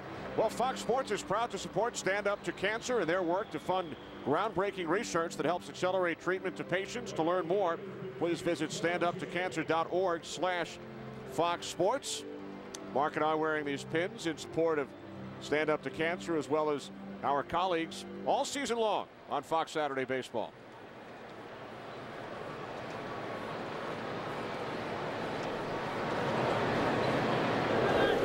One away, John Jay takes a called strike. Jay has flied out twice.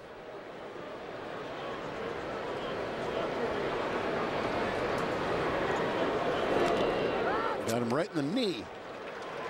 So a painful trip to first base for John Jay, but a base runner nevertheless. Watch the front knee of John Jay. Bang, there it is, just above it.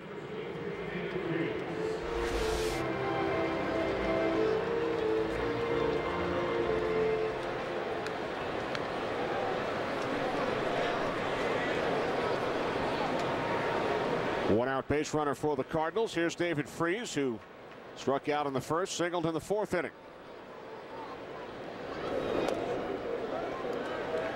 And for Tony La Russa's lineup today, without Lance Berkman, Freese, Pujols, Holiday now with an opportunity to get their club back into the game.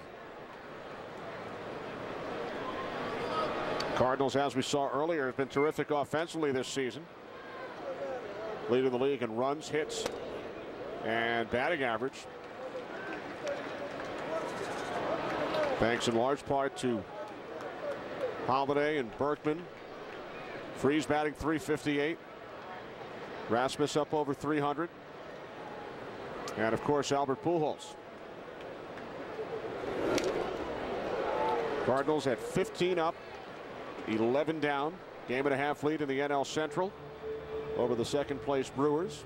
You mentioned the Cardinals' road record, 9-5 away from home. That's the sign of a good ball club. When you can win away from home, when your game travels well, you're a good ball club.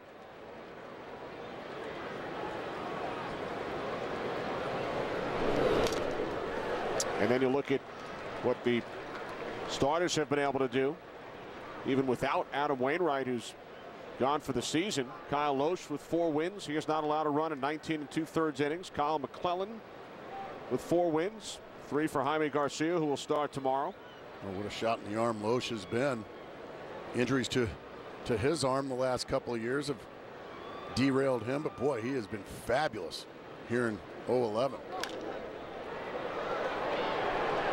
Hayward backpedaling, and he makes the catch at the edge of the warning track for out number 2 as Jay returns to first. A lot of people expected the Cincinnati Reds to really run off with the Central Division, but it has been the St. Louis Cardinals. A lot of people, well, and myself included, I didn't think with the injury to Adam Wainwright that they would be at the top, but they were proving me wrong once again.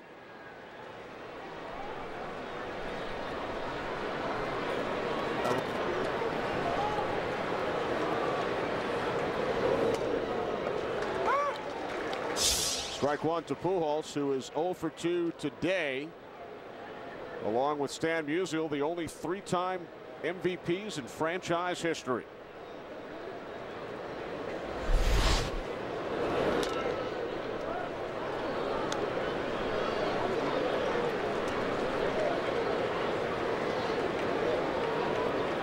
Pujols has flied out twice. 2 outs, top of the 6th inning.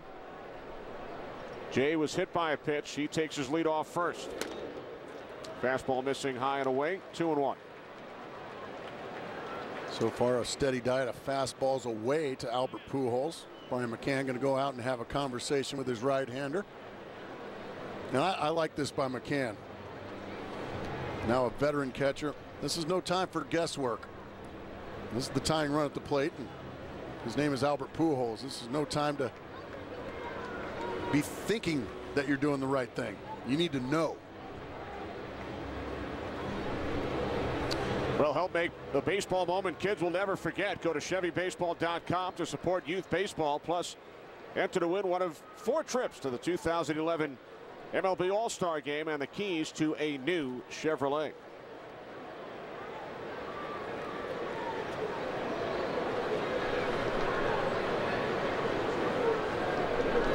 2-1 from Beachy.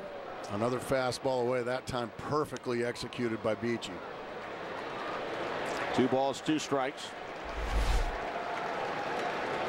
A little bit of a lunge there from Albert Pujols, knee-high outside corner, just a perfect pitch there from Beachy.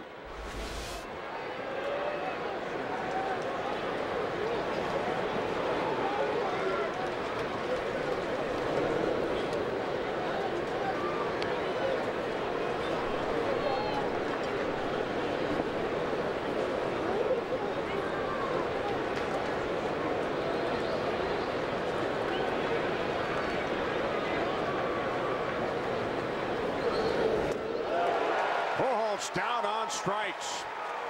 5th strikeout for Beachy. Middle of the 6th, 2-0 Braves.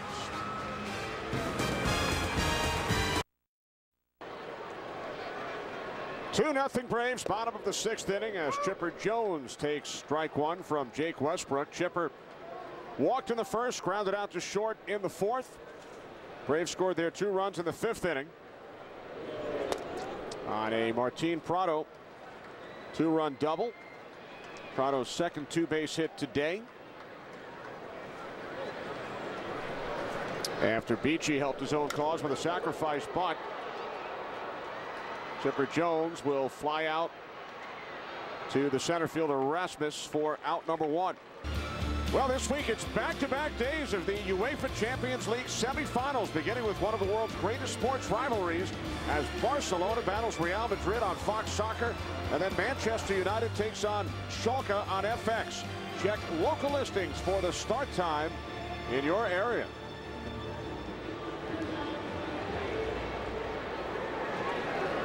I know you'll be tuning in, Mark. I will. Real Madrid led by Lionel Messi. Have you ever watched him play? He is. Absolutely. I'm sorry, I meant Barcelona. Did I say Real Madrid? But Barcelona's up 2-0 on him.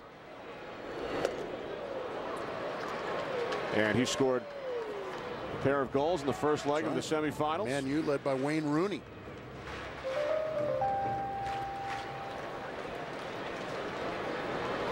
So some terrific soccer action coming up. 1-1 to McCann. And he fouls it off to the left side. Now 1-2, Brian McCann. 1 for 2, singled back in the 4th inning.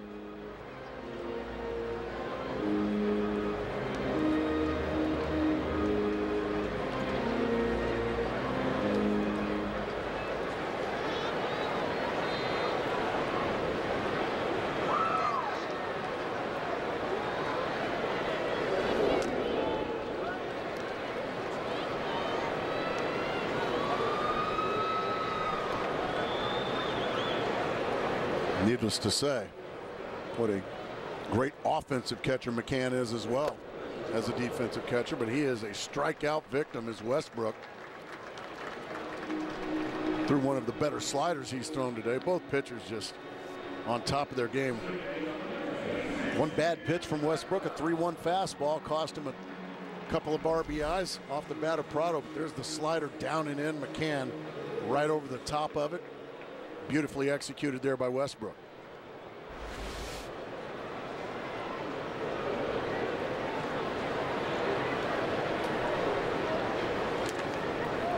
Ball 1 to Dan Uggla, grounded into a double play his last time up.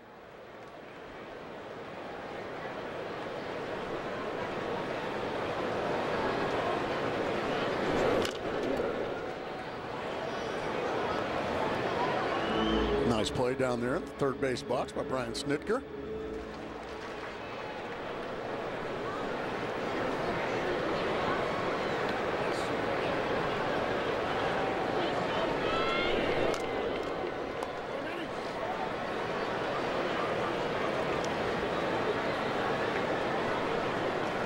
On a game dominated by pitchers.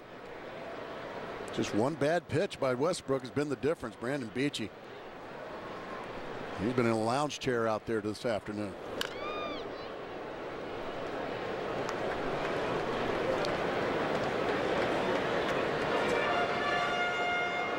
He's climbed into triple digits now for his pitch count. After an extra inning game last night, both bullpens a little taxed. We may need a little more from Westbrook. They played 11 innings last night. Ugla with a base hit into the gap in left center. So a 2-out single for the Braves second baseman. Bit of a slow April for Ugla, but he stays right on that. Weight stays on his backside. He just rips that ball over the shortstop's head and into left center field. Only a matter of time before Dan Ugla gets hot. So now Freddie Freeman, who was flied out to the center fielder Rasmus twice today. 0-1. Looking for a fastball from Westbrook. Got a change up and a beauty. 102 pitches so far for Westbrook.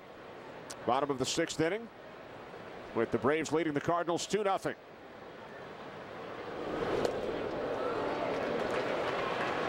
Groundhog Day right there. Looking for a fastball. Got another changeup. My birthday, February 2nd. Really? Come out, see my shadow every year, go back in. Go ahead right back in. And what a long winter it will be.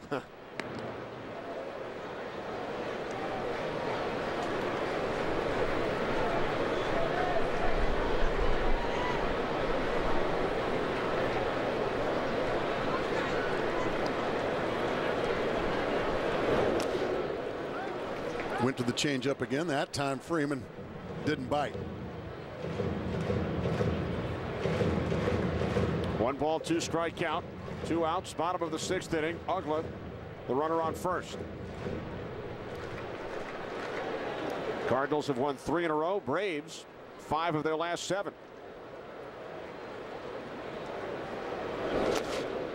Fastball missing low. 2-2.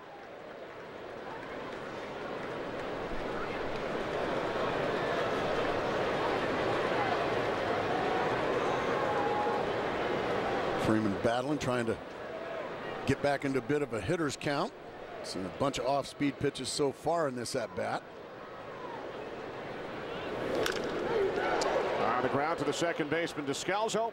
And that will do it for the Braves in the 6th. We'll return after these messages from your local Fox station. Welcome back to Fox Saturday Baseball, presented by Budweiser. Great times are waiting. Grab some buds.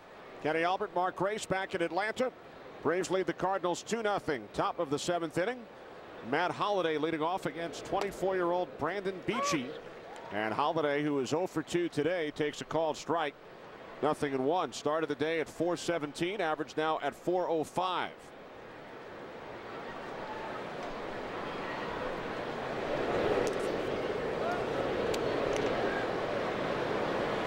Brandon Beachy over the first 6 innings has not allowed a run.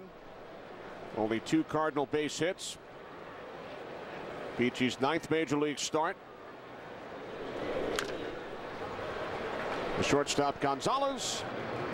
1 away. Time now for the Just for Men Keep Your Edge spotlight. And what an edge Brandon Beachy has had. Don't see very often a youngster take a veteran great hitter like Albert Pujols to school. Away, away, away, away with fastballs. Now you've got Albert thinking away with a fastball. What do? You drop a slider down and away. Very rarely do you see a youngster give Albert Pujols an education, but it happened right there. Just as Brandon Beachy gives the Braves the edge, you too can keep your edge with Just for Men mustache and beard. Colby Rasmus at the plate. He's 1 for 2 as one of the 2 Cardinal base hits. Beachy 82 pitches through 6 1/3. And we mentioned earlier our conversation with Beachy yesterday as Rasmus flies out to Hayward in right. And he talked about keeping Pujols guessing, and Albert is 0 for 3. Time now for a DirecTV game break. We take you to St. Petersburg. Angels and the Rays, top of the 5th. bases loaded. James Shields with one of his 11 strikeouts in the game. And then Matt Joyce in the bottom of the 5th inning, a solo shot off Joel Pinheiro. Rays leading the Angels 1-0 in the top of the 8th inning. Get every MLB game and the most in HD. Call 1-800-DIRECTV. So the Tampa Bay Rays, after their awful start, 14-12, coming into play today in a 1-0 lead in the 8th over the Angels. And you and I will have a chance to watch the Rays next Saturday on Fox in Baltimore. Orioles have gone in the opposite direction. Started the season 6-1. They are now 2 games under the 500 mark. They added some veteran players there in Baltimore. Oh, Beachy, so impressive. Vladimir Guerrero, Derek Lee, Mark Reynolds. Orioles and Rays, one of 3 games on Fox next week.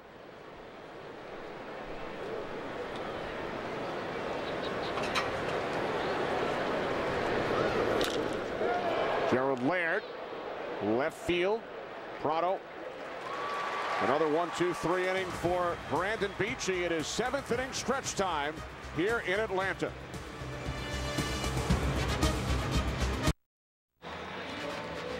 Today's game presented by Budweiser is sponsored by Just for Men for Mustache and Beard. Keep your edge. And by the new 2011 Jeep Grand Cherokee. Bottom of the 7th inning here in Atlanta. Kenny Albert, Mark Grace. Braves lead the Cardinals 2-0. Jake Westbrook, the St. Louis starter, allowing 2 runs on 5 hits in 6 innings. On to pitch the 7th for the Cardinals. The 27-year-old right-hander, native of Georgia, pitched for the University of Georgia. Mitchell Boggs, who leads the Cardinals in saves with 3. He will come out here in the 7th. Yeah, his job right now is to shut down the Atlanta Braves and try to keep his struggling offense today, thanks to Brandon Beachy, keep his team in the ball game. But terrific numbers from Boggs. Hard thrower, good off-speed stuff.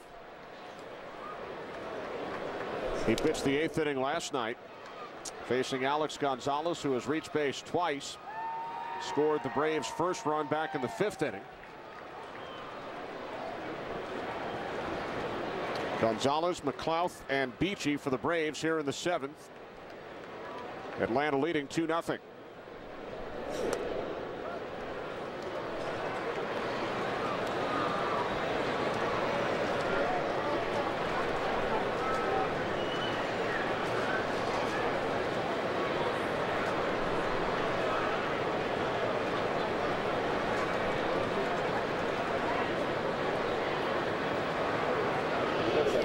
To Gonzalez. Fastball missing high, ball 3.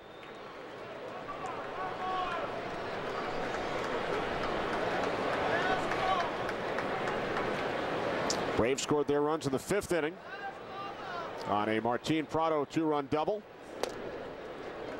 Now 3-1 on Gonzalez, who took Boggs deep on Fox Saturday Baseball last September in the 12th inning.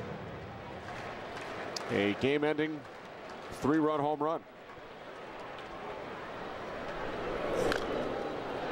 Ran a 3-1 fastball right in on him. And here it is, September 11th, 2010. Breaking a 3-3 tie. Gonzalez off Boggs. For Gonzalez, his 3rd career walk-off home run, including Game 4 of the 2003 World Series for the Florida Marlins off Jeff Weaver. Payoff pitch, pops it up. So Boggs will win the battle this time. Catch is made by the second baseman, Descalzo. One away. Play baseball hot streak and win cash prizes. Pick a player, pick a stat, start a hot streak. Pick 15 straight, win $15 in Fox Sports Shop Bucks. Play today at foxsports.com/fantasy. Plus, pick the most correct in 1 month and win $500. Tomorrow is May 1st. So get your streak started now at foxsports.com/fantasy. Speaking about hot streaks, how about Andre Ether of the Dodgers? My goodness. Extending his hitting streak to 25 games last night. He's having one of those hitting streaks too where it's He's getting 2 and 3 a game. It's not just one of those 1-for-4s 20 times. He is just pounding the baseball. The longest hitting streak in the month of April in baseball history. His former manager, Joe Torre, had the previous record, 22 games back in '71. We just mentioned Jeff Weaver, who gave up that World Series home run to Gonzalez. His younger brother, Jared, off to a 6-0 start for the Angels. And the other guy on there, did you see what Ben Zobrist did? Wow. 10 RBIs and a doubleheader. Drove an 8-1 game. 8-1 game, then new franchise a 2-run record. homer in the nightcap. I went 0 for 10 one time on a doubleheader.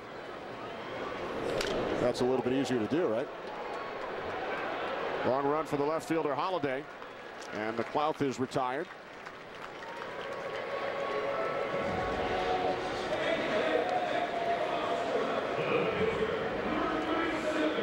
Well, here's Beachy, and what a day it has been. I won't say it, Mark. I won't say day at the beach. Nah, well, you can. You can. But he's going to hit for himself. He'll be his own relief pitcher today. After 7 innings and only 2 hits so far. Go ahead and take your whacks at Mitchell Boggs. Now, Chipper Jones commented earlier this week, one of the Braves' biggest problems has been getting through that 7th inning. And no need to go to the bullpen today. Yeah, the Brave bullpen coughed one up last night here. Beachy with the sacrifice bunt in the 5th inning. With 1 out, runners on 1st and 2nd. He moved them both over. And Gonzalez and McLeod would come around to score on the Prado double.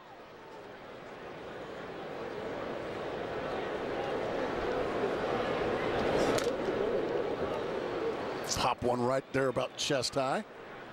Just to get his attention, does Mitchell Boggs. Hard thrower. Big old boy out on the mound. Born in Dalton, Georgia. 2-2. 96 miles an hour on that fastball from Boggs. And if I'm Beachy, I'm just going to hold the bat right there. Go ahead and take strike 3 and go out and pitch. Got a piece of it. Hanging around. Well, he heard you say, give the stat on these Atlanta Braves starting pitchers and their lack of hitting. So he's up there taking his rips. I'll show Kenny Albert. Pretty amazing, though, just how anemic that is offensively for these Braves starters. 1 for 51. But a huge sacrifice by Beachy in the 5th inning. It's a hard 1 for 51. Gets the bat on it. Here's Green, the shortstop. So through 7, the Braves with a 2-0 lead over the Cardinals.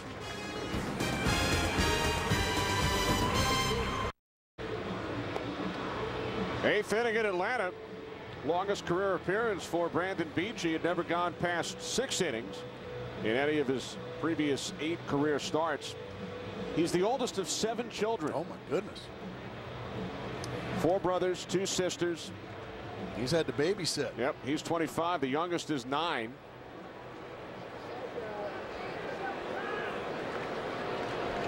His dad, Lester, former high school basketball player. Mom, Lori.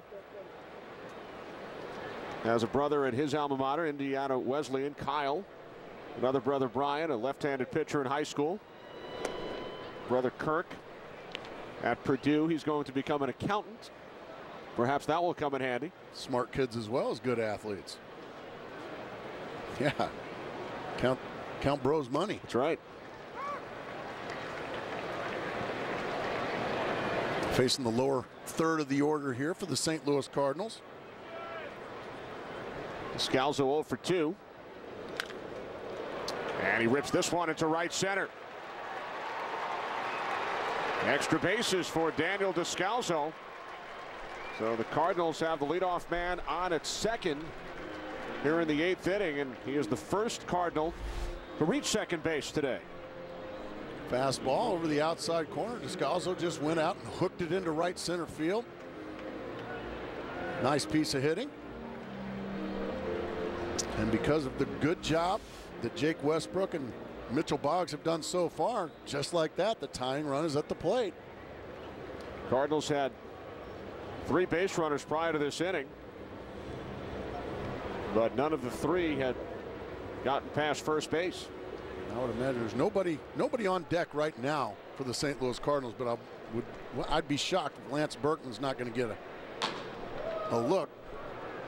Johnny Venters up in the Atlanta pen. Tyler Green at the plate. And Nick Punto, the hero last night of the 11th inning, has come out into the on-deck circle for St. Louis. Possibly.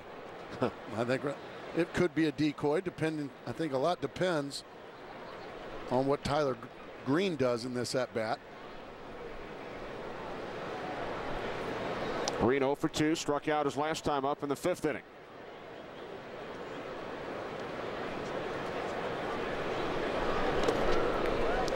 Nice play there by McCann to save a would-be wild pitch.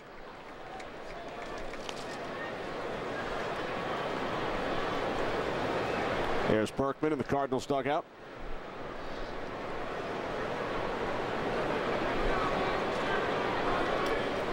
One ball, 1 strike. Descalzo, the runner on second.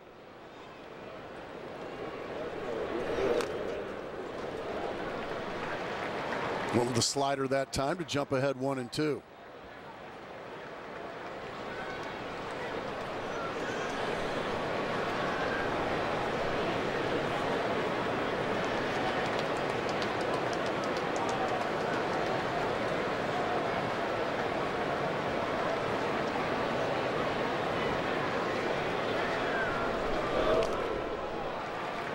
Two balls, 2 strikes.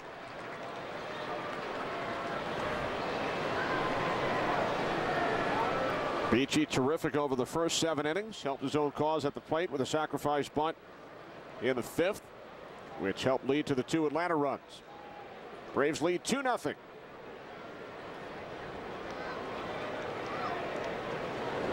Two to Tyler Green. Bounce foul back behind third.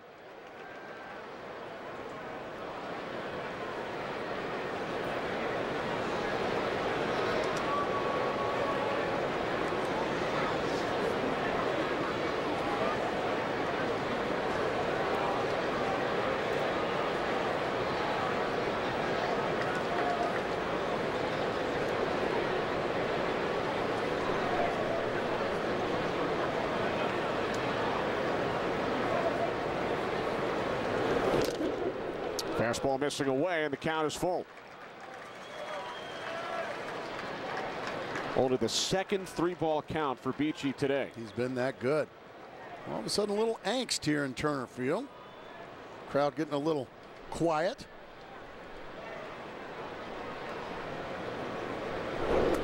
Payoff pitch, and Green will head down to first. First walk issued by Beachy. So the Cardinals with runners on first and second and nobody out. I think Freddie's going to make a move. So that will be all for Brandon Beachy. Leaves with a 2-0 lead, but 2 base runners.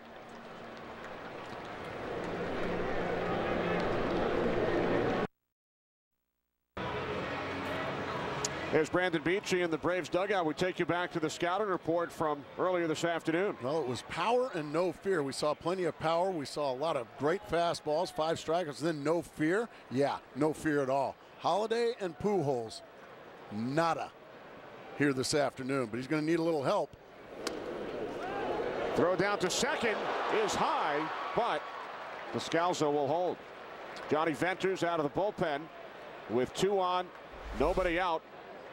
And a look back at the ovation for Brandon Beachy moments ago. These Atlanta Brave fans, they've seen a lot of good starting pitching here over the years, and they were very appreciative of what they got from young Brandon Beachy here this afternoon. Almost a huge mistake there by Brian McCann on the wild throw, but heads up by Nate McLeod backing up.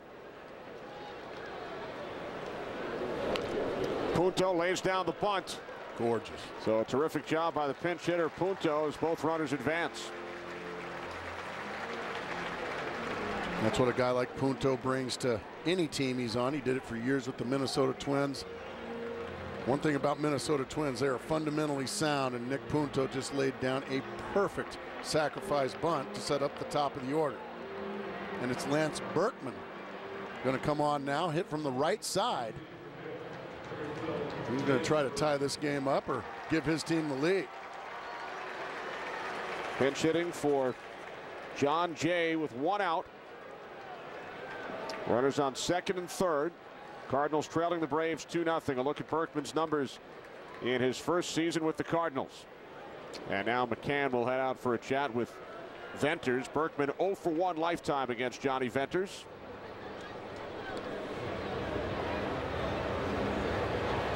What a month of April it has been for Lance Berkman. And you talked about the switch hitters earlier, Chipper Jones and Berkman, among the best in baseball history.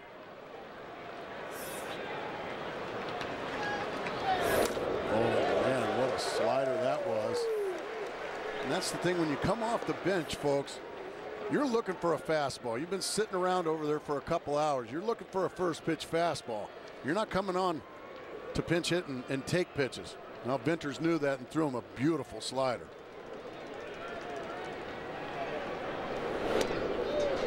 Venters catching the outside corner, 0-2. Back-to-back sliders, back-to-back strikes from Venters.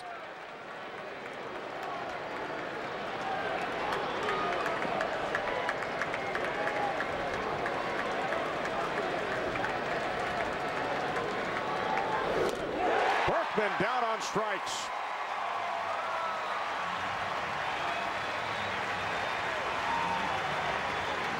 Well, let's show you what a great switch hitter.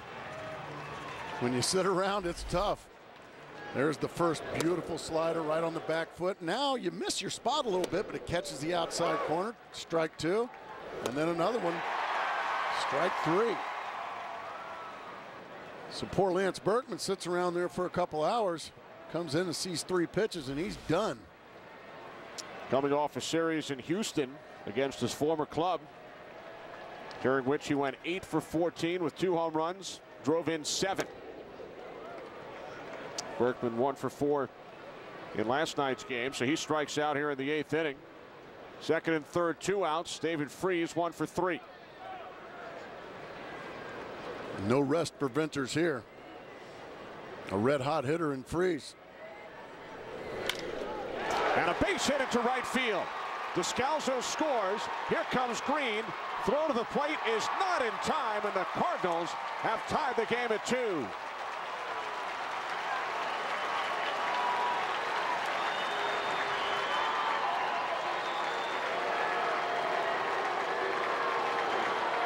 Boy, huge 2-out base hit by Freese. Fastball, pretty much middle, and he just swats it the other way. That's just beautiful hitting there by the young third baseman. That ties the ball game up.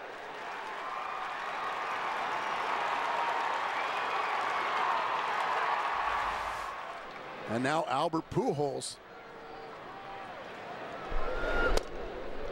So the Cardinals scoring their runs in similar fashion to the Braves back in the 5th, with the number 7 and 8 hitters on second and third, thanks to the sacrifice by the number 9 hitter. Both teams with 2 huge 2-out hits. And those will just demoralize an opponent.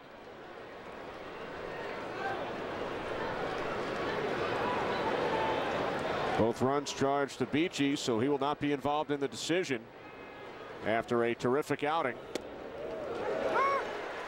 1 and 2 now on Pujols. So David Freese drives in 2 runs here in the 8th. His second hit today. And this can just be a cruel game, can't it? Beachy throws as well as you possibly can throw the baseball today, but yet he's going to get a no decision.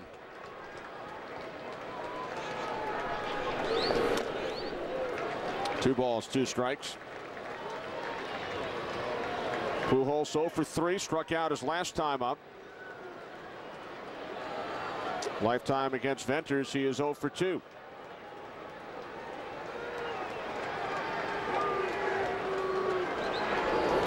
The 2-2. Pujols now 0 for 4 as he grounds out to Uggla. Middle of the 8th. Tough luck for Beachy. Cardinals tie the game at 2.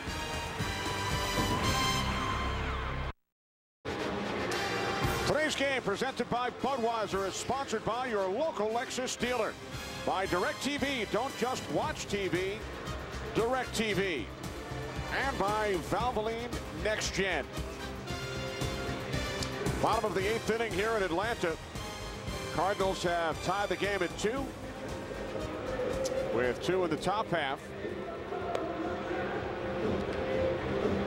A look at your former teammate in Arizona, the 40-year-old right-hander Miguel Batista.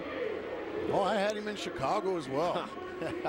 The ageless Miguel Batista, off to a rocket start here in St. Louis.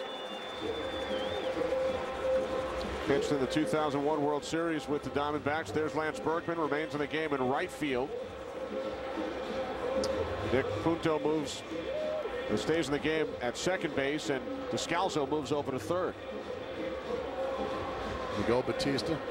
Everybody surely knows that Randy Johnson and Kurt Schilling were the 1-2 punch of the 0-1 Arizona Diamondbacks, but this guy Miguel Batista threw a lot of fabulous games for that team, and it goes unnoticed.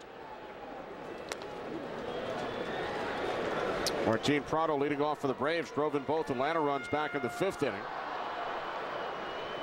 Miguel Batista made his major league debut April 11th, 1992 in Philadelphia. Now in his 17th major league season.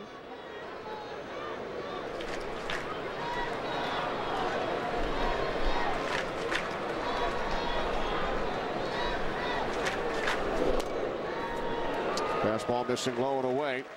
Now 3-0.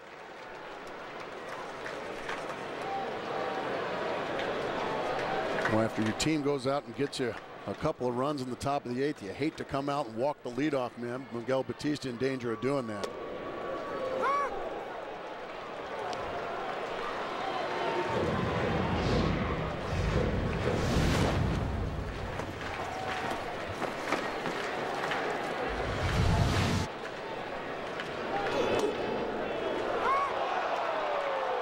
Full count with Jason Hayward waiting on deck.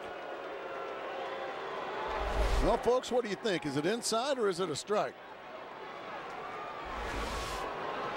Pretty close. Backhanded by Descalso, long throw across, and Prado is retired. Oh, what a beautiful play by Daniel Descalso, who just moved to third base from second. Been at second the whole day, and then a ball down the line, a little dive. Down the line, as was Prado's 2-run double back in the 5th. Right. Pretty play. Descalso made a couple of terrific throws from third last night. Miguel Batista falls behind 3-0, but comes back and gets the big first out. Here's Jason Hayward, 0 for 3 today.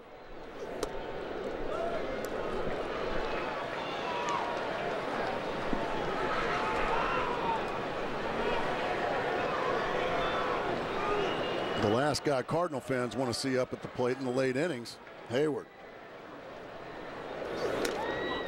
Fastball missing away, 2-0. Batista falling behind again.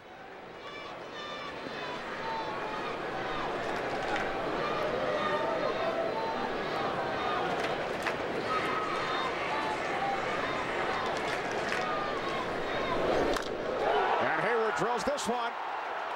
Deep right center. And Hayward in at second with a stand-up double.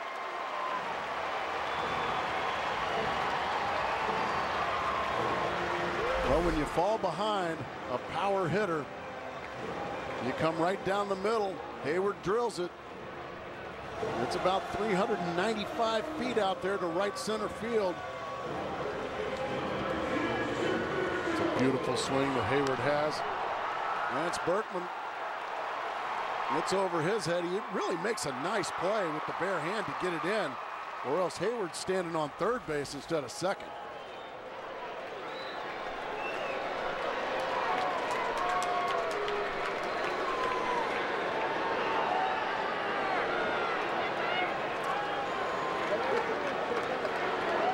And now the Cardinals will intentionally walk Chipper Jones, who is 7 of 19 lifetime against Batista.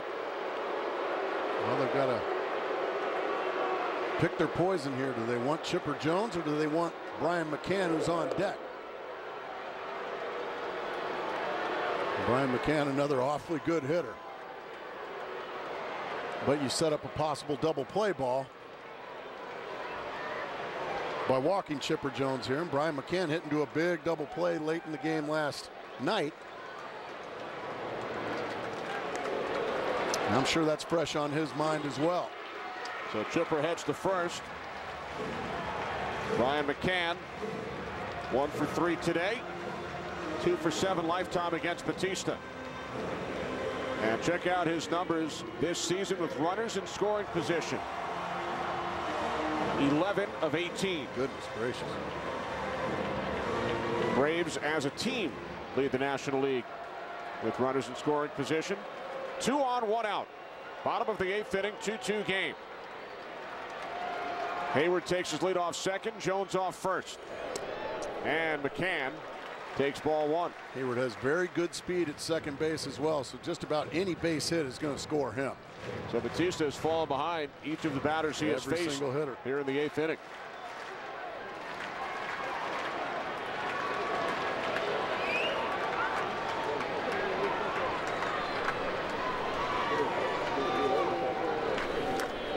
Batista missing high. So Batista fell behind 3-0 to Prado, who grounded out, 2-0 to Hayward, who doubled. Then the intentional walk to Jones. Now 2-0 on McCann. Now Brian McCann can look for one pitch in one spot. It's going to be a fastball.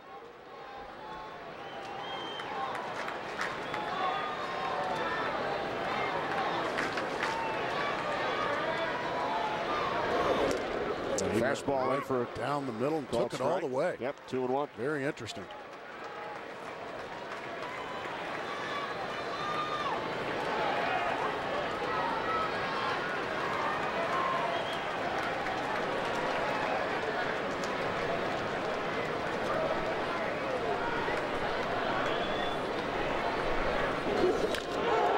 And McCann drills it foul down the right field line. Now 2-2 with Dan Uggla waiting on deck. He got the pitch he wanted, certainly, but just a little quick with it. Pulls it a long ways down the right field line, but way foul.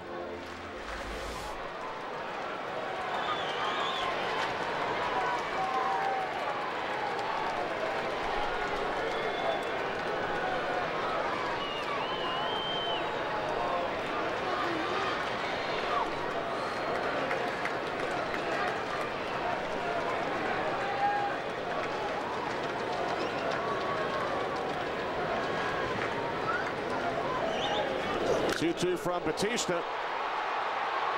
Deep left center. On the run, making the catch on the warning track is Rasmus for out number 2. Time for another DirecTV game break. Mets and Phillies in Philadelphia. Mets at a 1-0 lead. Bottom of the 7th inning, John Mayberry Jr. takes John Neesty, tying the game at 1. And then later in the inning, with the bases loaded, Placido Polanco sacrifice fly. Phillies take a 2-1 lead. They are now in the top of the 9th. 2-1 Philadelphia. First place Phillies. Marlins half game back. Mets had a good week. They needed a good week. They did. Won 6 in a row. Now 2 outs. Bottom of the 8th inning. Here's Dan Uggla. 0-1. Good slider there from Batista. And these are the reasons right here why you went and got Dan Uggla from the Florida Marlins. To help you win games just like this.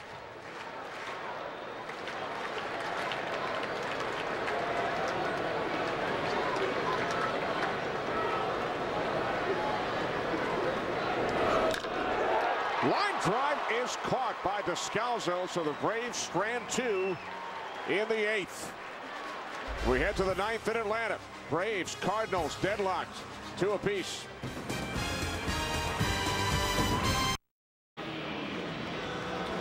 22-year-old right-hander Craig Kimbrell, 6 saves for the Braves this season. Comes on here in the 9th in a 2-2 game. Struggled here last night, gave up a run to tie it in the 9th inning. Braves went on to lose that one in extra innings, 5-3. But you got to have a short memory in this game. Certainly Craig Kimbrell has that.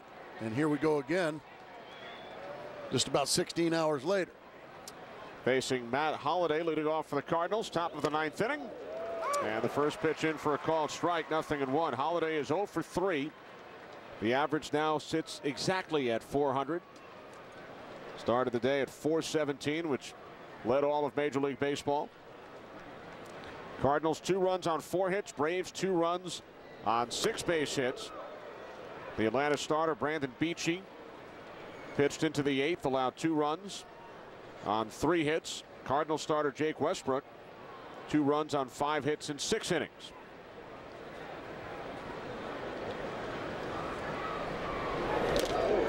Fastball 1-2. Kind of an angry fastball there. Maybe he doesn't have such a short memory. Maybe he remembers it vividly from last night.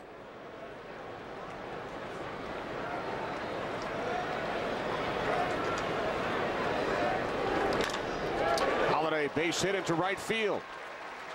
So the Cardinals have the leadoff man on here in the 9th. Well, how pretty was that? Just gorgeous hitting. 2-strike hitting. Let the ball travel and just shoot it the other way. Head stays right down through and drive it the other way. That is just gorgeous hitting by a 400 hitter. No surprise there at all. Well, it's just beautiful. First hit today for Holliday. There's Rasmus. Colby 1 for 3.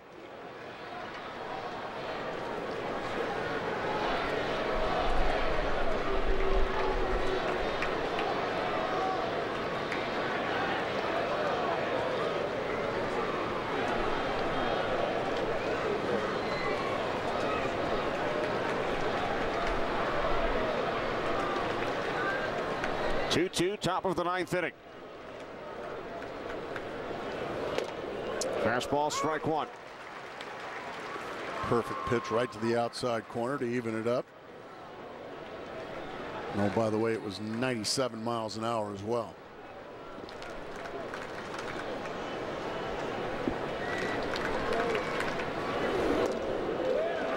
Boy. Not much you can do as a hitter right there. After that perfect fastball and a perfect breaking ball right behind it.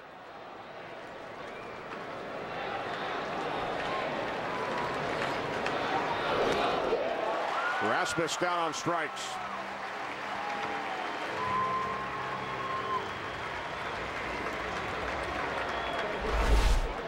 Well, Rasmus got 3 of the better pitches he's going to see the rest of this year. 2 in the strike zone and then strike 3 out of the strike zone. Just Kimbrell carved him up right there. So with 1 away, here's Gerald Laird. Laird 0 for 3 today.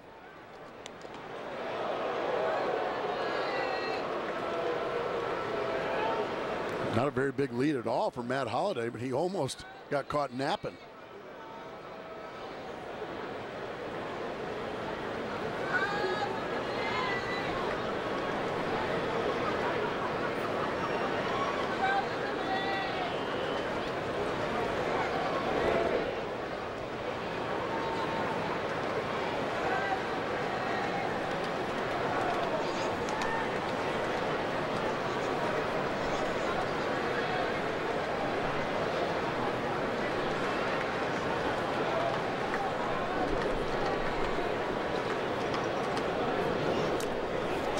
Pitch gets away from McCann, so Holliday moves to second. That'll probably go as a pass ball on Brian McCann. This ball had a lot of movement, and it just moved right away from the glove of McCann. Yeah, he just flat out missed it. It will go as a pass ball. So the Cardinals with a runner in scoring position, 1 out, top of the 9th inning. The 90 huge feet there for Matt Holliday and the Cardinals. Bounce foul back behind third. 1-1 on Laird.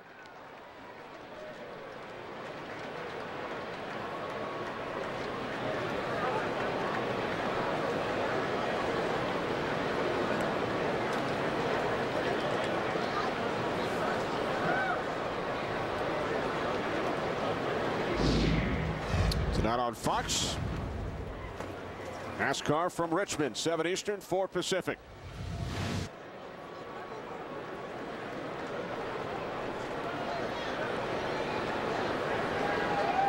The 1-1 from Kimbrel. Laird with a base hit into left field. Rounding third, coming home is Holliday. Laird around second, heading for third, and he is in.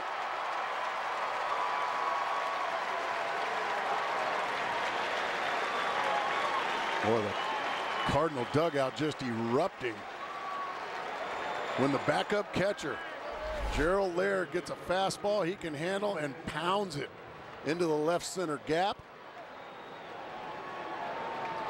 to give his team the lead, and then turning on the Jets too once it splits that gap.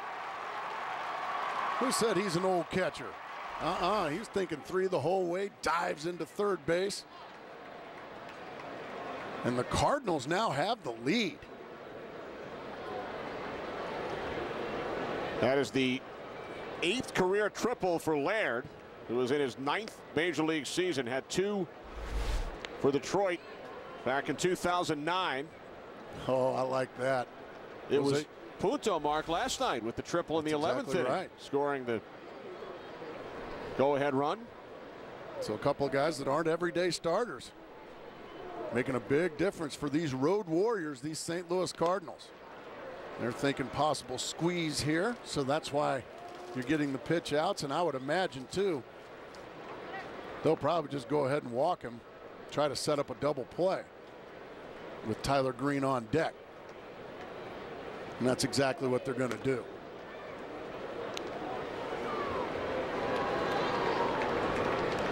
So Punto with a 2-out, 2-run triple in the 11th inning last night as the Cardinals won the game 5-3.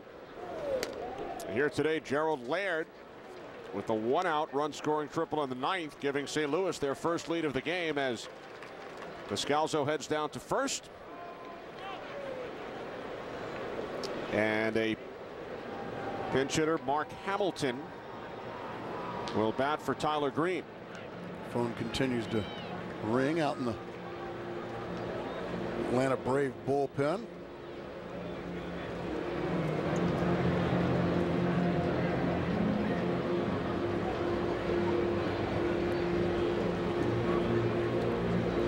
McCann out for a visit with Kimbrel. George Sherrill on the right, the left-hander.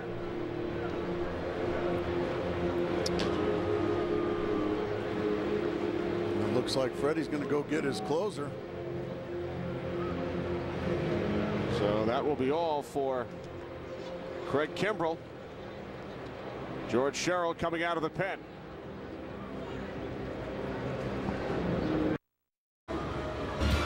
This week, it's back-to-back days of the UEFA Champions League semifinals, beginning with one of the world's greatest sports rivalries as Barcelona battles Real Madrid on Fox Soccer, and then Manchester United takes on Schalke on FX. Check local listings for the start time in your area.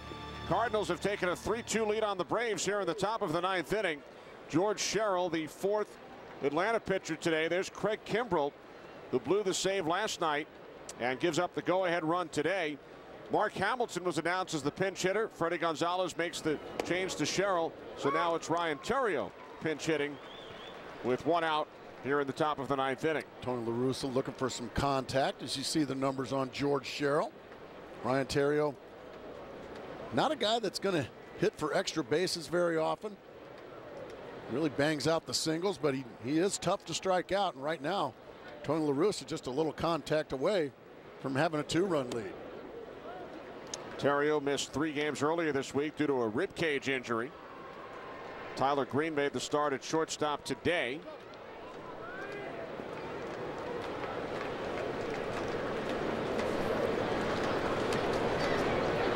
Laird with the run-scoring triple, giving St. Louis the lead here in the ninth. Cardinals looking to win their 4th in a row.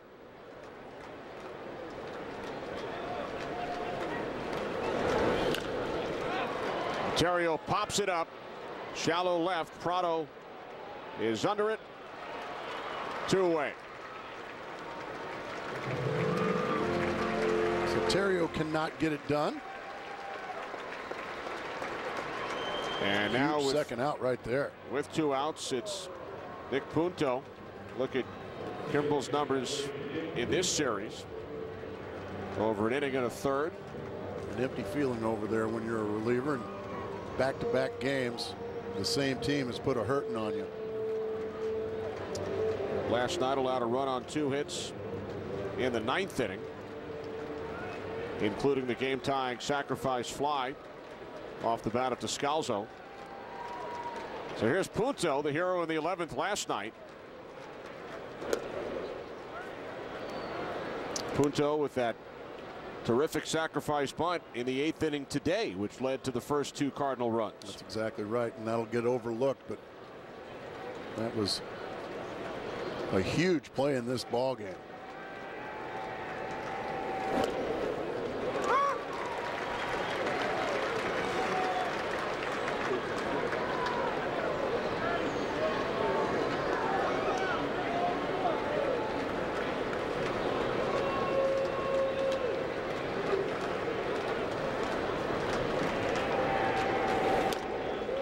Sherrill missing away, now 2-1.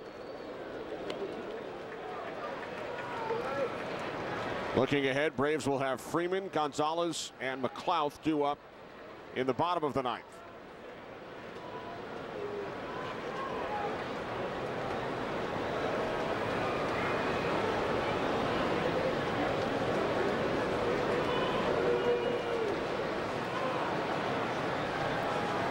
Sherrill and McCann having trouble getting on the right page.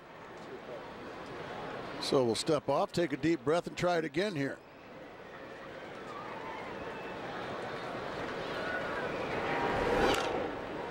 Punto fouls it off to the right side, now 2-2.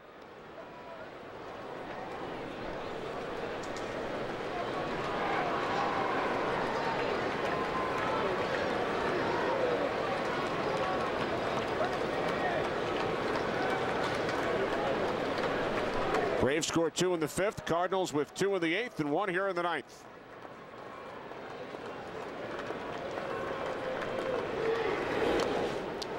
Nice block by McCann. Count is full with Lance Berkman waiting on deck should Punto reach. Holiday led off this 9th inning with a single into right field. Rasmus struck out, and then Laird with a run-scoring triple, giving the Cardinals the lead. Payoff pitch to Punto. Ball 4. Cardinals have loaded the bases.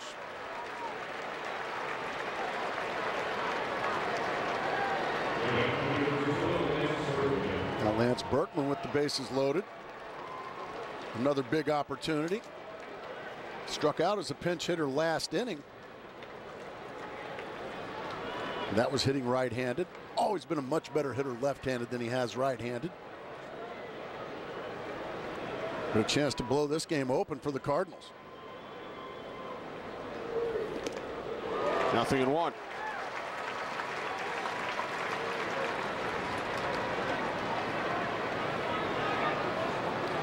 Six career grand slams for Berkman, including one this year.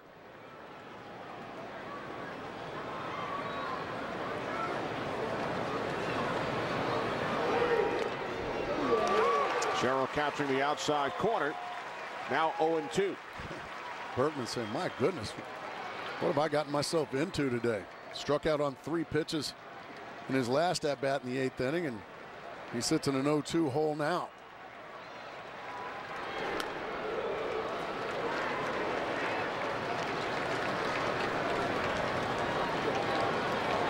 Cardinals did it in come-from-behind fashion Thursday in Houston. They trailed by 3 runs. Came back to win last night. Trailed 3-2 heading into the 9th. 1-11. And they trailed this game late Berkman strikes out. We head to the bottom of the ninth. Gerald Laird, the hero, as he triples in the go-ahead run. 3-2 St. Louis.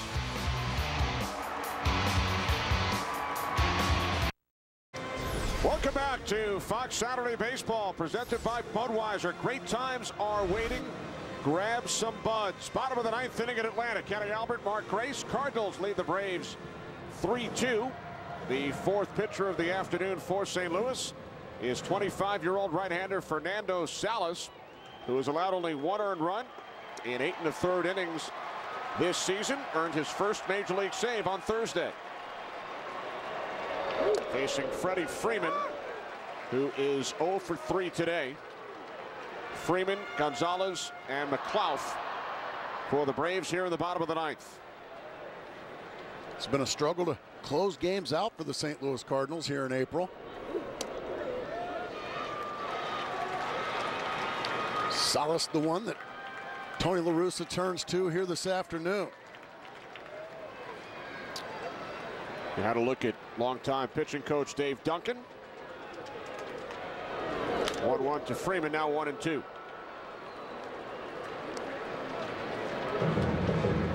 Longtime pitching coach for the Cardinals, Dave Duncan. You don't have to be a former pitcher, you can be a former catcher. That's right. And be a pitching coach. Dave, one of the best of all time. Freeman called out on strikes. One away. Time now for a DirecTV game break. Phillies lead the Mets 2-1 of the ninth. Roy Halladay looking for the complete game win. Ike Davis with a grounder. Ryan Howard with the flip to Halladay. Phillies win it 2-1. 60th career complete game for Halladay. Business as usual for Roy Halladay, huh? That's right. He is fun to watch pitch.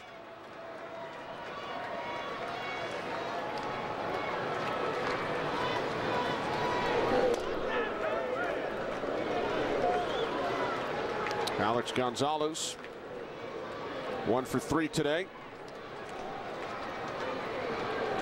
Siegel came around to score back in the 5th inning. Fastball missing inside, 2-0. Probably going to have to throw a fastball here to Gonzalez. He does have some power. So he's going to have to make it a good fastball somewhere on the outer part. He missed again, 3-0.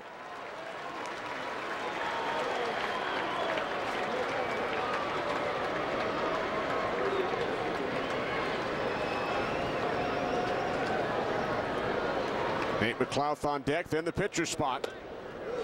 Strike call, now 3-1. Cardinals lead 3-2, bottom of the ninth inning.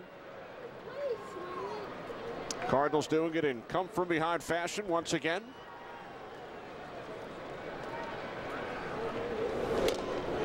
Beautiful fastball there from Salas right on the outside corner. Strike 2. Yeah, back-to-back days the Braves have had these Cardinals yank the rug right from underneath them. This time Salas trying to bring it home. Gonzalez called out on strikes. Second consecutive strikeout for Salas. Gonzalez not happy about it, and he is ejected. Here comes Freddie Gonzalez. Marvin Hudson, the home plate umpire. And he's gone as well. Gonzalez.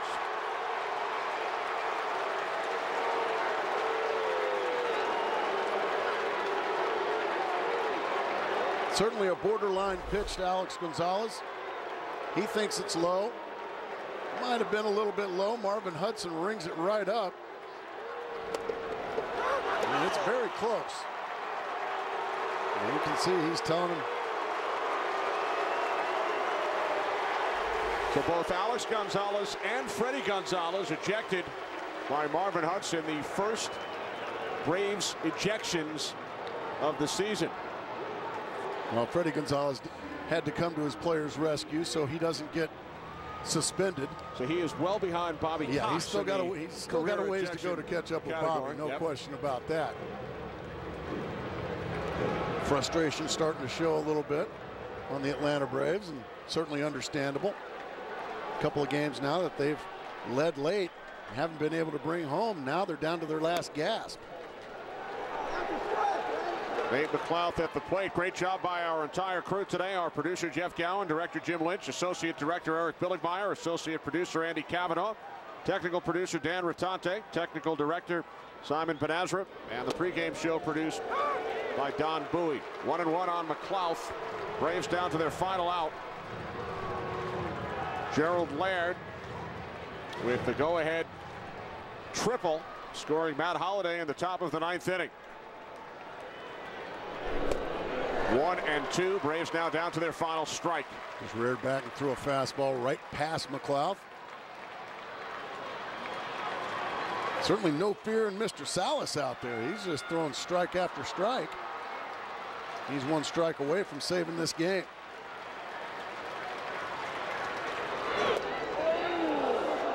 Just missed the outside corner. 5 different Cardinal relief pitchers have saves this year. Salas looking for his second.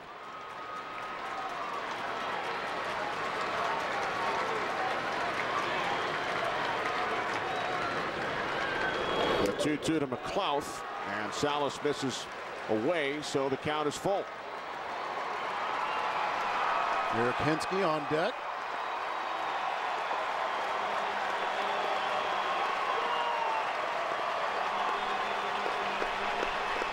Hensky hoping to get a chance. Payoff pitch to McLeod. Ball 4. That was one that just got called strike 3 the previous batter. Or somewhere near it, but now Eric Hensky going to get a chance after a 2-out walk.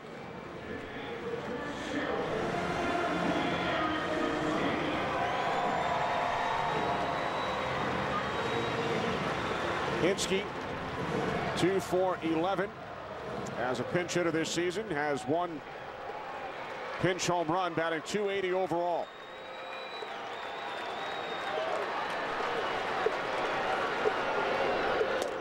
Oh man, beautiful change up there from Salas. A wave and a miss. McLeod thought at first. 2 outs, bottom of the 9th inning. Cardinals lead the Braves 3-2. McLeod goes, and Hensky sends it into left field. Holliday is under it, makes the catch, and the St. Louis Cardinals win their 4th consecutive game. Cardinals over the Braves 3-2. Batista the win, Kimbrel the loss, Salas save number 2. Time for the Valvoline Next Gen right play of the game, top of the 9th inning. Gerald Laird with his first triple in 2 seasons, scoring Matt Holliday. Another come-from-behind victory for the St. Louis Cardinals. We'll return, wrap things up from Atlanta right after these messages from your local Fox station.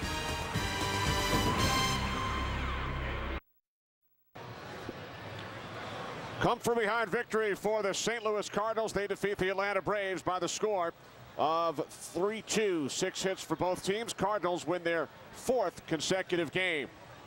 Tonight on Fox, it's Sprint Cup Racing from Richmond. Coverage begin with the pre-race show delivered by Pizza Hut at 7 Eastern and 4 Pacific. Next week, Fox Saturday Baseball returns at its special time, 12:30 Eastern, 9:30 a.m. Pacific. Beginning with This Week in Baseball, check local listings for the game in your area. Promotional consideration paid for by the following.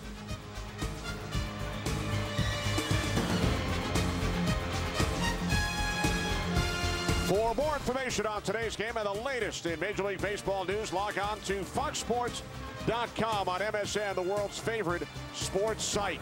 Gerald Laird, the big hit for the Cardinals. Go-ahead triple, top of the 9th inning. Cardinals over the Braves, 3-2. For Mark Grace and our entire crew, Kenny Albert saying so long from Atlanta. You've been watching Fox Sports, exclusive home to the 2011 Major League Baseball All-Star Game and World Series.